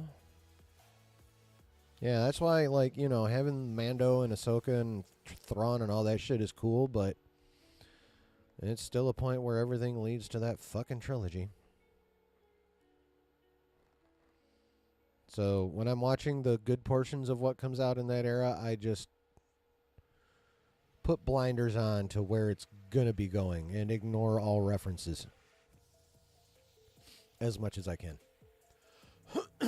Brooke says, I wonder how much effort was actually put into this Acolyte episode. Like, it seems way too neglected. I'm sure they thought they were putting effort into it. I think they severely underestimated how much effort, or at least, how do I want to put this? I think they overestimated how the effort they did put in would look on screen. Yeah, that. Brooke says, last Star Wars game I played was Jedi Fallen Order in terms of games. I kind of want to check out the Lord of the Rings Shadow of Mordor game. I am not in the space enough to have any idea about if that's a good game or not. Prez says, I'm still playing Fallout 4 for probably the 10,000th hour. Jesus. I mean, I'm glad you like that shit that much, but also, Jesus. Brooke says, I still think the best thing for Star Wars is to just redo the entire sequels, but probably not likely. No, it's never going to happen. They would reboot the OT before they'll trash the sequels. And then redo everything with that. Basically, if they do anything, they'll do what Abrams did with Star Trek and just adjust the timeline a little bit and go from there. C-Dub says, as far as I know, Star Wars has never used modern pop music in anything live action. It's always a symphonic orchestral score. Why randomly insert a lame SoundCloud pop song about the power of two? Well, there's your answer. It's about the power of two. But yeah, it's fucking stupid. Like, there was no reason for it. No practical reason for it. Just one of their dumbass whims. C-Dub says, I need at least one thing that is consistent, and the music has always been at least that cornerstone. Yeah, you're absolutely right about that. David says, gotta go. See you Sunday morning. All right, man. Get rest. Prez says, because whamming, C-Dub. I mean, That's an oversimplification. But it just comes down to stupid-ass decisions, which is what they're famous for right now at Lucasfilm. C-Dub says, that song is so bad. It's a Will Smith-esque Men in Black theme song. It didn't even sound that fun. Like, the little bit of it I heard didn't even sound that fun. Like, Will Smith's Men in Black song is dope. Here come the Men in Black. That song's fun. What little bit I heard of the credit song for the Acolyte didn't even seem fun. Matthew says, I mean, they could make a Luke movie in between 6 and 7 where he is a Jedi Master, but sounds like they are using Rey to rebuild the Order, and that story is hers. Yeah, that's exactly what they're doing, because they killed Luke in The Last Jedi. So, Brooke says, even though Acolyte has been mediocre, House of the Dragon has been amazing this season. Yes. And unlike what Star Wars is doing with the numbers, and thank you for kind of sort of bringing that up, House of the Dragon viewership is actually building. Actually, I had it right the first time. It's building. It's going up. Like this last episode. Well, I don't know if yeah. It may have even been this last episode, but yeah, the viewership is higher now than it was for the premiere. That's when you know you're doing some shit right. According to the Nielsen's, the premiere of The Acolyte, the first 2 episodes, only got a little more than 1 million views more than the premiere of Andor. And Andor's numbers were pathetic. So, despite what looked like on the internet that a lot of people are going to be watching this show, even with the hate watching, it's still not enough to... It's barely enough to pass Andor. And that's just fucking sad.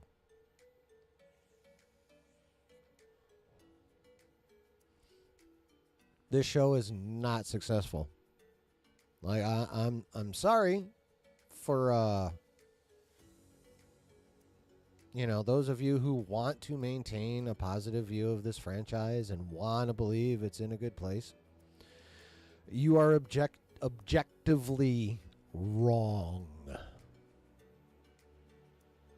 Like, the numbers are out there that objectively prove you 100% completely, indubitably, indisputably wrong.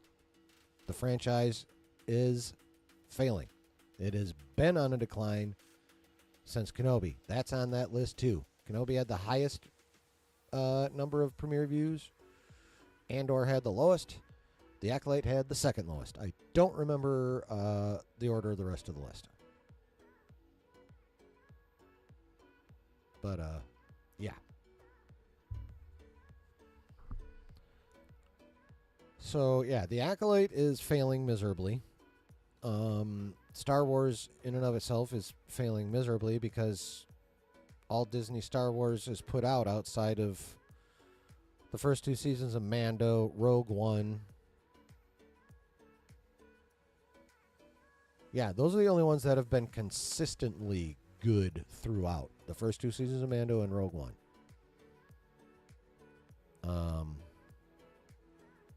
So yeah, Disney Wars, and I don't give a fuck. It's all Star Wars. No, there's Lucas Wars and there's Disney Wars. Disney Wars is failing. That's literally indisputable at this point.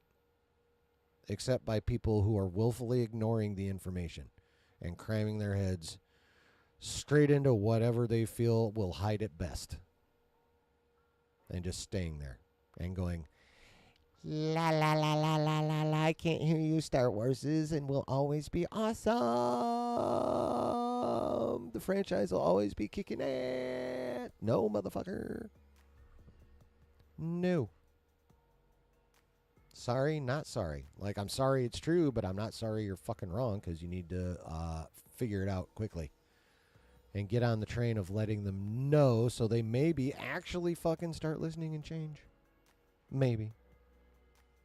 I mean, Kathy's so insanely stubborn, I doubt that, but it would help if some of you uber positives finally realized what that those of us who have been saying it's failing for a while are right. You know? Like, the numbers are right there. They can be looked up in less than a minute.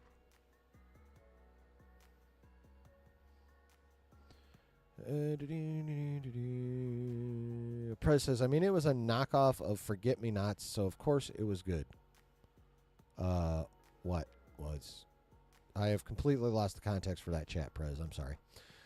Matthew says, I wonder who replaces Leia and leads the New Republic, since both Old Republic and New Republic failed.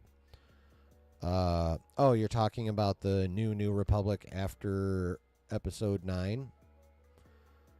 Yeah. Someone we've never fucking heard of. It'll have to be an original character. C-Dub says, yeah, for Men in Black it's fun, but MIB started with that type of music. It's way out of pocket for Star Wars. Literally makes zero sense and frankly inappropriate. Well, yeah, no, I'm just saying, like, the song itself, Men in Black, is a fun tune, and the one they chose is not. Like, I agree with you that they should not have used pop music in the first place, but they could have at least used a fun song like what Men in Black had if they were going to do that. And they didn't even do that.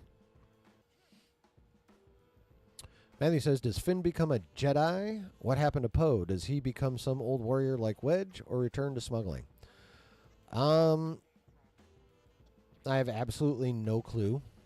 I'm hoping they're smart enough to answer those questions. But we won't know till the Rey movie comes out. Because right now that's the only place that they have to answer those questions. C-Dub says, this show has so many unnecessary why moments that it's painful and exhausting.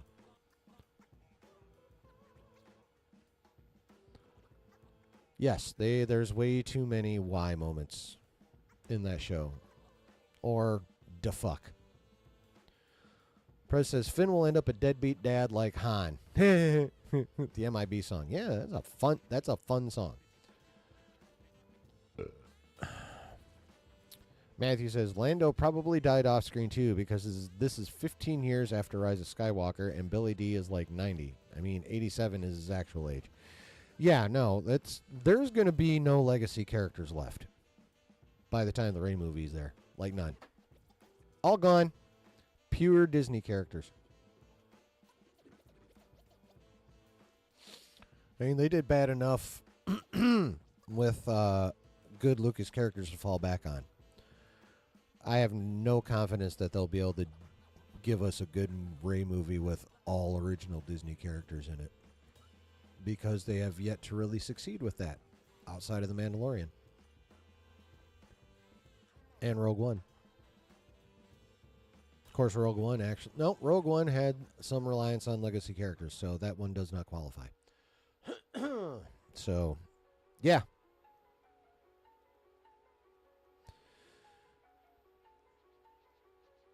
I have no confidence in that movie. Zip zero nada. I mean, I'm going to go see it at a matinee so I can spend the absolute least amount I possibly can to see that movie. But I'm going to go see it. I'm going to go see the Mangold movie if it happens. I'm going to go see the Rey movie. I'm going to go see the Mandalorian Grogu movie. If the Levy movie happens, I'm definitely going to go see that motherfucker. But yeah, I'm going to watch the shit. I'm going to give all of it a chance to be cool. And if it's not, then, I will say so. And if it is, if I don't die of a heart attack or a stroke, because that actually happened, then I will be more than happy to come on here and sing the praises of at least that particular project. Prez says, I meant Poe, but now that I said Finn, that's kind of funny too. Yeah, it would be. Matthew says the ghost of Jake Skywalker will appear with Mark Hamill. If they are desperate, he is 72 right now. Would be like 75 when the movie came out, if it does. Yeah. I mean, yeah, if they do want to use a Jake Skywalker Force ghost,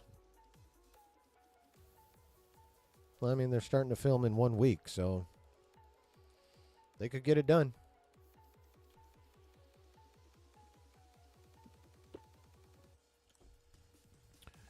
They could get it done.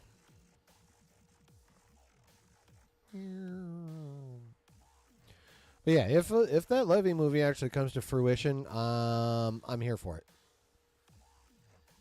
Very much here for it. At this point, on paper, in potentia.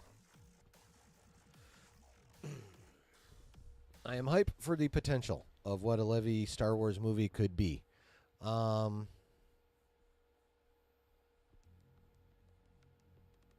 Now, obviously, I can't make any sort of like real pronouncement until script details start coming out.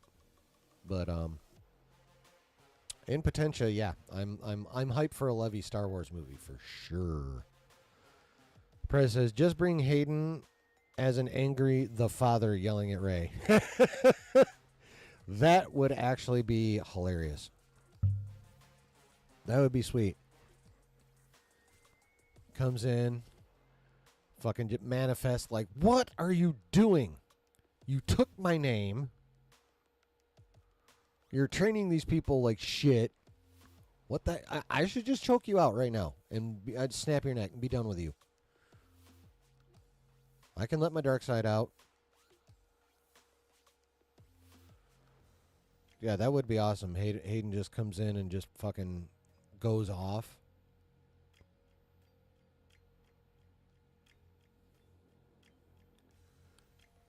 Matthew says, so Indiana Jones is pretty much dead, right? And so is Willow. I mean, except for when people go back and watch probably the first 3 movies, yeah, it's toast. Willow's definitely toast. And the whole young Han Solo franchise since Solo failed. Unless they bring him in some kind of show with that takes place during the OT and they recap, well, I mean, I don't think the homie did a bad job. What's his fucking name? That was in Solo? Aaron Reich. I didn't think he did a bad job for what he was given. So, I mean, if they wanted to keep him and then still recast Luke and Leia and throw some shit out there in the OT part, I'm down for that shit. So I think they could bring young Han Solo back that way. On his own, no. The ability to do solo is fucked now. Yes. They have to keep trying, but it would be nice to sometime make a good movie. Yeah, it would be very nice. Since we haven't had a truly, truly good Star Wars movie since Revenge of the Sith. Well, no. Rogue One. Rogue One was actually good. Revenge of the Sith still better, but Rogue One was good.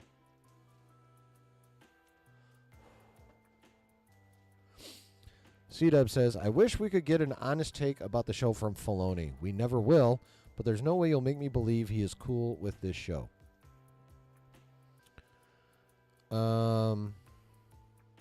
Yeah, no, he is. He definitely toes the company line in public. There's just no way around that. And it would appear he is.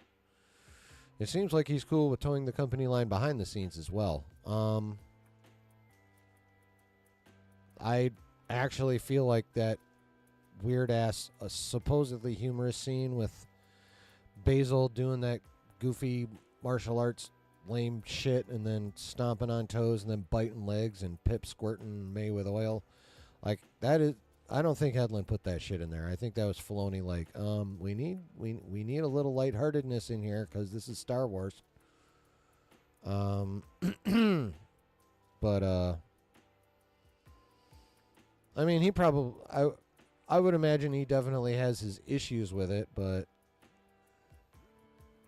as for like, I also don't think he outright hates it. So, there's that.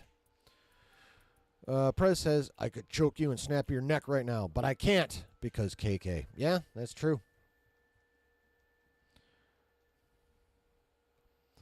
Matthew Gaudette says, Lord and Miller should have finished probably since Ron Howard did a boring fix-it job. On Solo? Yeah. Well, again, this is, Kathleen having creative differences and shit. All right, man, Griff, thanks for coming in, brother. We'll see you. Have a good rest of your evening, rest of your week and stuff. Hopefully see you Saturday.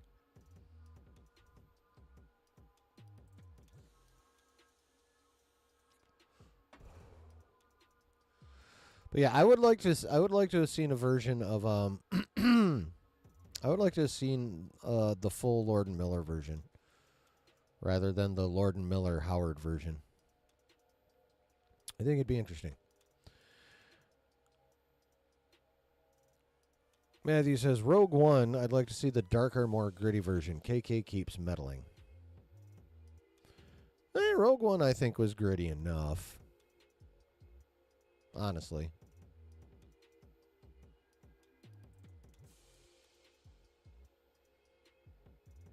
I mean, like, the opening scene was Andor, like, capping a dude, capping a source once he was done with him.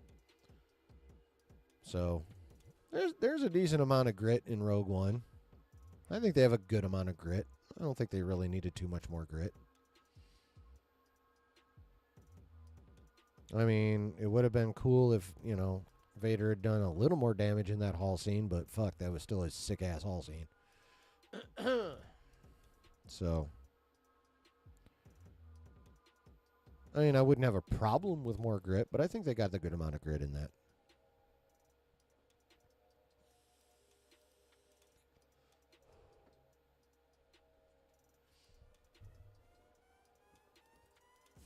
I think what's really messed up about the Acolyte is that I can see the bones of a good show in there. Like, it's there. The bones of a good show is in there. But they never put any meat on those bones. It's still a skeleton of a story. There's no flesh. 'Tis all bone. And that's the problem with it. The biggest problem with it.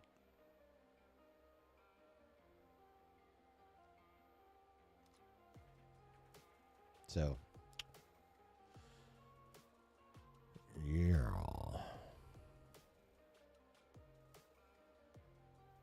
Well, that's all I got on the Levy thing and the Acolyte thing. And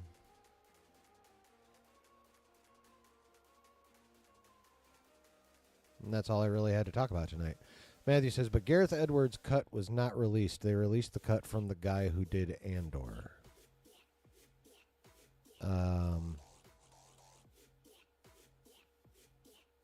Oh, Rogue One? Yeah. Yes, they did. It was Gilroy. Yes, they released the Gilroy version. I think Gareth Edwards is all right. I don't think he's magnificent. I don't think he's ass the way Josh does either. I just think he's aight. C-Dub says, Filoni toes the company line because he knows if he doesn't, KK will take his sandbox away. I get that. It's why you don't see his name all over the main credits. I mean, yeah. There are ways he could appear to toe the company line and still make sure stuff isn't too dumb. Like, there are ways. He just has to take the initiative and find them.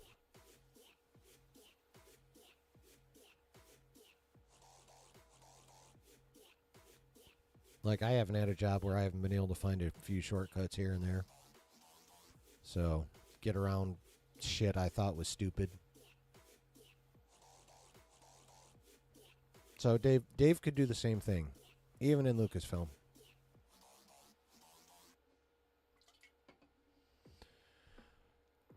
He's just got to do it. He's just got to take the initiative. And that, I think, is more the problem, is he doesn't really have the gumption to do anything other than toe the company line. You know? I think that's his biggest problem. His problem is not Star Wars knowledge. His problem is not overall storytelling. The finer details he does still need to work on. See Ahsoka episodes 7 and 8. So,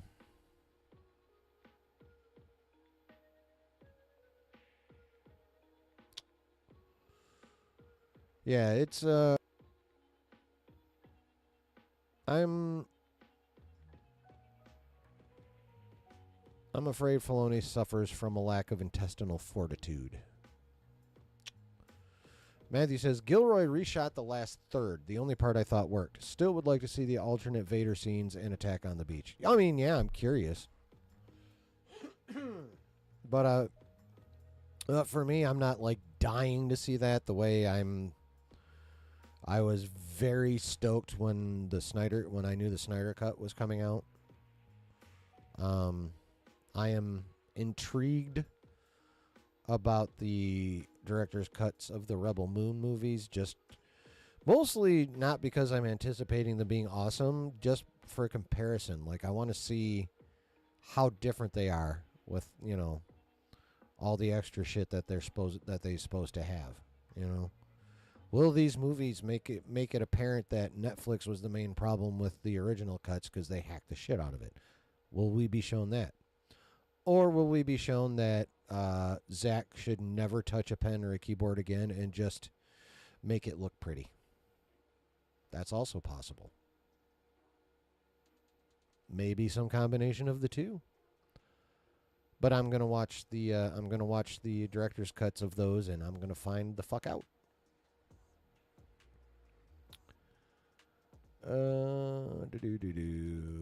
C-Dub says he can't be cool with this shit. He cares about the lore so much. I mean, he probably is. I imagine he probably is like, this is fucking dumb, like to himself or with people that he knows he can trust. I imagine that probably is the case, but once he walks on the Lucasfilm lot or enters the office or what have you, it's you know, chapstick on and off to work. Matthew says, I want Man of Steel 2. It's never going to happen. No, it's not. No, because that was DCEU Snyder stuff, and now we're getting James Gunn stuff. And I hope it's really good. I hope they touch up those suits a shit ton in post.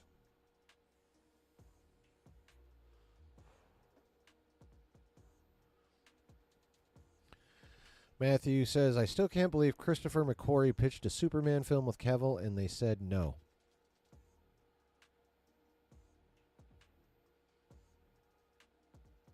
McQuarrie pitched a Superman film with Cavill and they said no? I was not aware of this. Make sure I'm thinking of the correct person here before I've recently discovered I occasionally have a habit of going off half-cocked without all the info. So I have to consciously work on not doing that. So I'm going to make sure I know what the fuck I'm talking about. Oh, yeah. Oh, yeah. The fuck?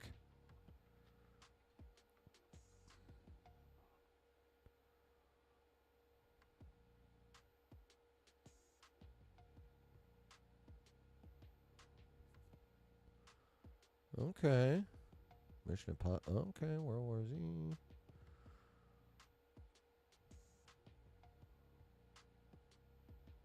Giant Slayer, Edge of Tomorrow. All You Need Is Kill.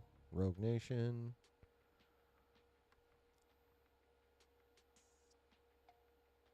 Oh. McQuarrie also contributed to Rogue One. it would appear. He did one of the rewrites.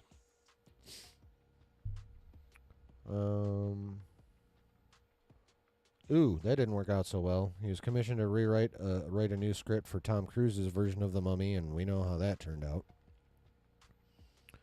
Fallout he did Top Gun Maverick. Ooh, and then Mission Impossible Dead Reckoning Part 1. That did not do well. But he's got mostly good stuff. For sure.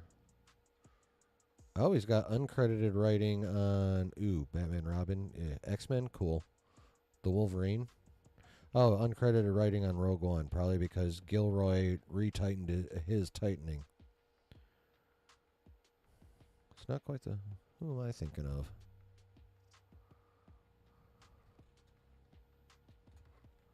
That's not quite who I was thinking of. Is it this person? God damn it.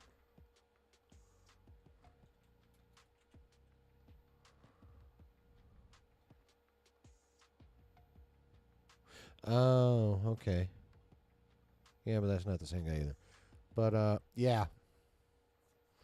Yeah, I mean, I would probably,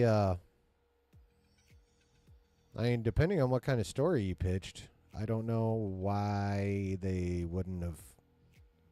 I would love to know what that pitch is. But yeah, on face value, what the fuck?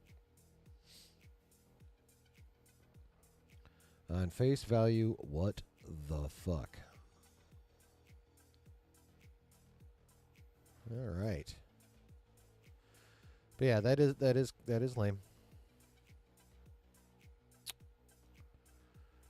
All right. Well, I got nothing left unless you guys got something left. I think it's time I got the fuck on out this bitch. Yeah, we're down to 5 people. Retention is ass. It's time to go. Thanks for coming in, everybody. I appreciate you guys coming in on the regular and contributing to the chat and laying out your opinions and listening to mine and interacting and all that good stuff. Hitting the like. C-Dub says, Josh made a good point today. How are they going to wrap everything up in this last episode? I don't think they can. Even a Plagueis or another legendary Sith cameo isn't going to be a satisfying payoff.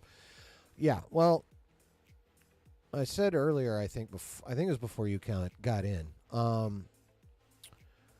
It is possible for them to get some kind of definitive ending to the season, but the only way for them to do that is to cram so much shit into this finale that it goes so fucking fast that, like, even the limited development they've had in their characters now, it'll be even worse. They would have to cram it and rush it so much. It would be so rushed, it'd be insane. So yeah, I don't see it happening. I don't see a way that they can stick the landing either, honestly. I don't. Prez says they can't. I agree. C-Dub says they'll probably set it up for a season 2 for fuck's sake. Oh yeah, more than likely. I mean, someone was saying in an interview, Leslie's original plan wasn't even to reveal Chimere's face till the 2nd season. So, yeah, they definitely want a season 2. And they'll probably fucking get it, just like Josh said, because Kathy's that stubborn and dumb. Matthew says they would have to do more seasons and hopefully not spend $180 million on them each. Well, they got to launder that mob money somehow. Allegedly. I am not making that accusation in any kind of official manner. That was a joke. For the record. But yeah, I'm still, even with like all the action in episode 5 and the one scene in episode 6, I'm still not seeing where $180 million got spent for this show.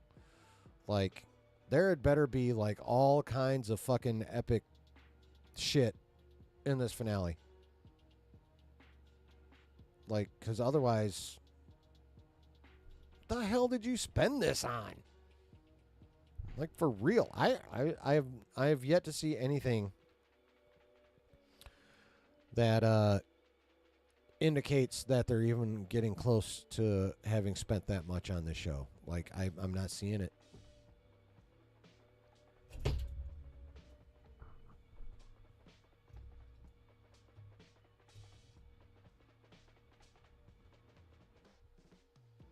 There we go. Now I'll knock it over less often. But yeah, there's no way that finale is going to be stick in the landing or be any kind of definitive, what have you. Disneyland Raider, the Bandit Invader. Welcome. Lego had bought a priceless artifact strap-on with it. Oh, spent a lot of the budget on like a strap-on from like ancient Persia or some shit. Is that what you're saying? Possibly. And also welcome in.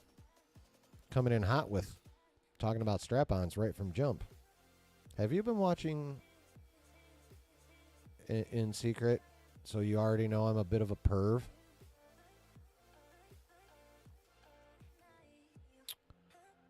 Is that how you know you could come in right off the bat with a strap on, or are you just one of those I don't give a fuck kind of people? If I get banned, I get banned. C-Dub says, why did this show need a budget of $180 million or be 8 episodes to begin with? Yeah, I mean, you'd think it'd be like 10 or even 12 episodes with that budget, you know? But no, it's not. Justin says, chillin', I was thinking about those Twitter idiots you were beefing with. Oh, yeah. And one kept saying new characters is why the numbers suck. But, like, homie forgot about Mando. Right? Mando Season 3 was ass. Massive drop-off in viewership from Season 2. Massive. Like, what was it, 40%? Or some shit like that? 4 out of every 10 people who watched Mando Season 2 said to Mando Season 3. Yeah, it's crazy. Matthew says, I mean, Kenobi was 90 million and looked like a fan film in places. I questioned their judgment, the executives, not ILM. They know what they're doing. Probably the only people who do.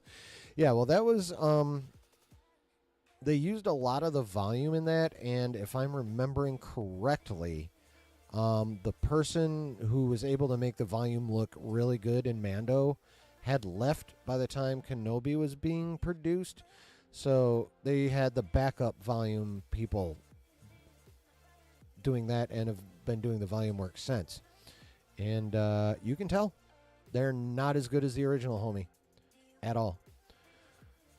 Distant Land Raider says, has to be. I mean, I don't know about has to be, but it also wouldn't be surprising. I'll just put it that way. C-Dub says, should have been a movie at best or a Disney Plus special feature like Werewolf by Night. You mean Kenobi? It was originally going to be a movie. And from what I have read about the original script, it actually probably was going to be a decent movie. But, no. KK's dumb. Distant Land Raider says, no, I'm a raging lunatic. Okay. Cool. Justin says, no, Mando is a new character and the season 1 had decent numbers. Oh, yeah. That is also true. And that's one that grew its viewership over time as well. That's how you know you got a successful show. I mean, most shows, honestly, do, for the most part, the ones that gain viewership really are in rarefied air. But, because most shows, you know, the premiere is generally your most viewed thing, and then it kind of trails off slowly, or more quickly, depending on the show. But yeah, generally your premiere's got your highest number of views. Viewers, views, whatever. So,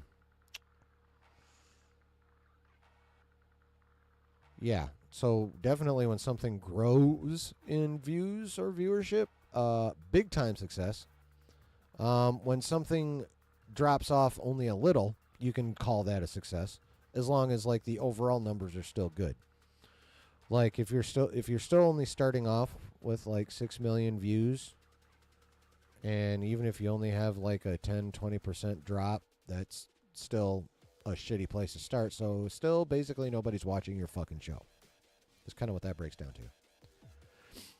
C-Dub says Hot D has a budget of $120 million and are hour-long episodes and are much better written, much better acted, and much better produced on every level. Yeah.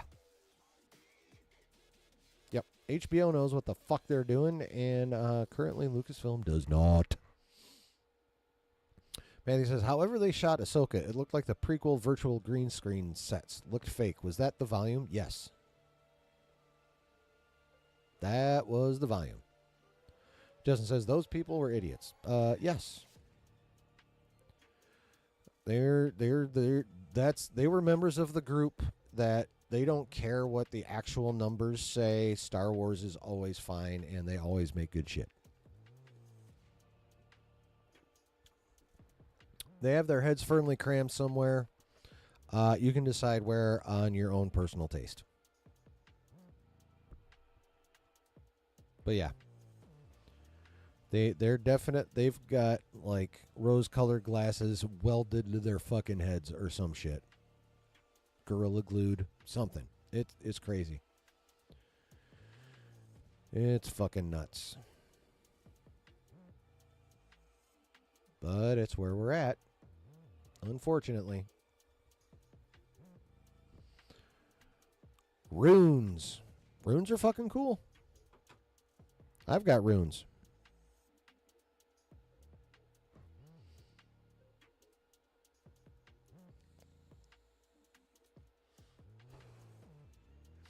By the way, Distant Land Raider, the Bandit Invader.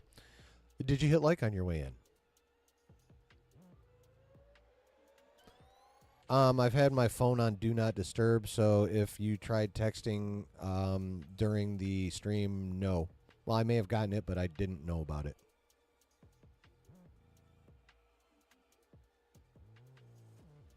Unless you're... Are you talking about... talking about Obsession or Scotty?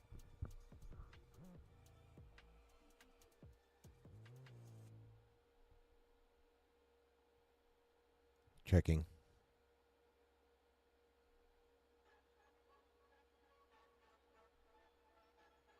Oh, yeah, with the DM? Yeah. I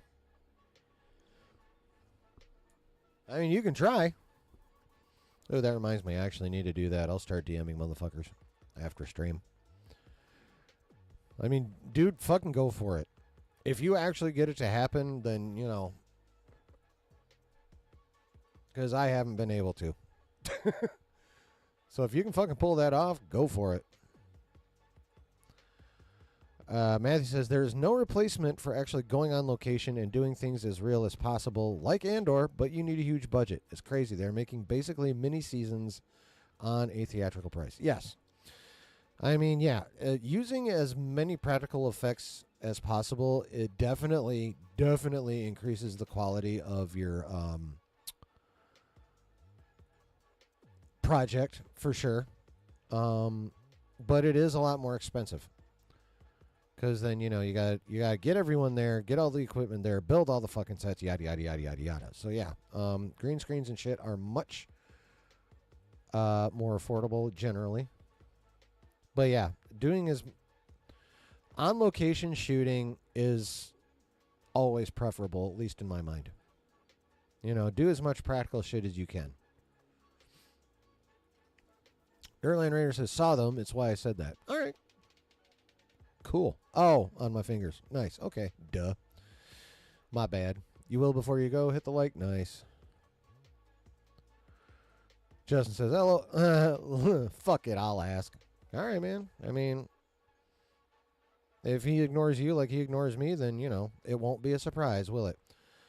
So, just liked. Often don't think to do that. Well, thank you for doing that. And, you know, while you're tapping buttons, go ahead and hit the subscribe and the notification bell so you know right when to come back.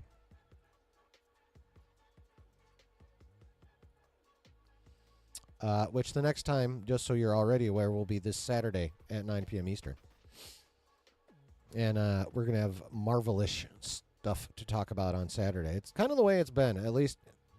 Honestly, that's kind of the way it's been when the Acolyte's been on it, because, Acolyte's on Tuesday, so it's generally kind of a Star Wars-y Wednesday and a Marvel-y Saturday. Now, after the Acolyte's over, I'm going to have to get a bit more creative.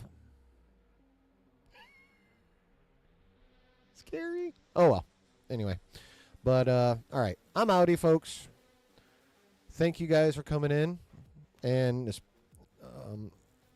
then thank you, Distant Land Raider. I appreciate you checking the stream out and checking out the channel. I hope you had a good time while you were here. I hope you enjoy... check out and also enjoy some of the videos and hang out and, come back and chat with us in these streams. It'd be dope. And anyone that may be lurking or has made it this far in the replay, I need the likes and the subscribes and the notification bells out of you too. Pretty please and thank you. Later, man. Have a good night. But yeah, so this is what we do here. We come together, we hang out. I have plans on what we talk about. See you, Prez. You take care too. You take care too, man. So, sometimes we go down little rabbit holes of shit that I'm not even remotely talking about, but it's still generally nerdy, so it's still fun. And what else do you do when you're hanging out with your nerdy, geeky friends? You talk about one thing, and then someone's like, oh, this is cool, too, and then you just go that way. You were going this way. Let's face it, nerdy talk is very ADD, just on its own. So, but yeah, that's what we do here. We just come in, talk about nerdy shit. If we like it, we praise it. If we don't, we shit on it, and, we just keep it moving. And have as much fun as we possibly can. And scratch my back as much as I possibly can, it would seem. God damn it. All right. Many thanks to you. Much love to everybody. I appreciate you all greatly. Thanks for hanging out. And have a good rest of your week. Hopefully see you Saturday. Bye-bye.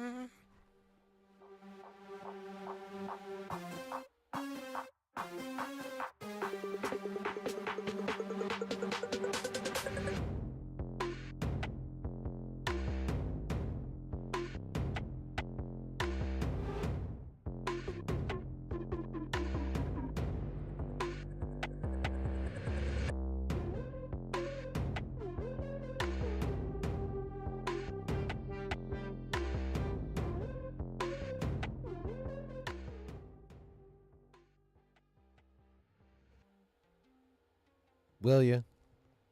That's why you'll be locked in. I know you like to come in and hang out, and I like to come in and hang out at your channel, but locked in to hear what happened. We all know it'll probably be dumb.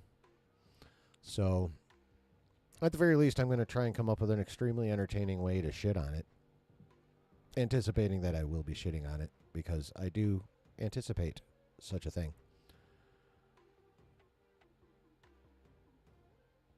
But, so yeah, I'll let y'all know what happened.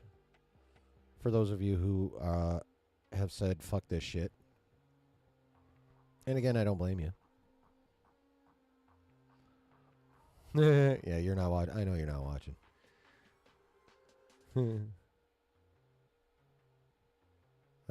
I'll just appreciate you being locked into my stream, period, even if you're just playing a game and not paying attention to what I say about the Acolyte at all. Honestly, I hope we have, some actual Star Wars news to talk about, too, and not just the fucking Acolyte. I was glad that Shawn Levy story dropped. Thank you, Jeff Snyder.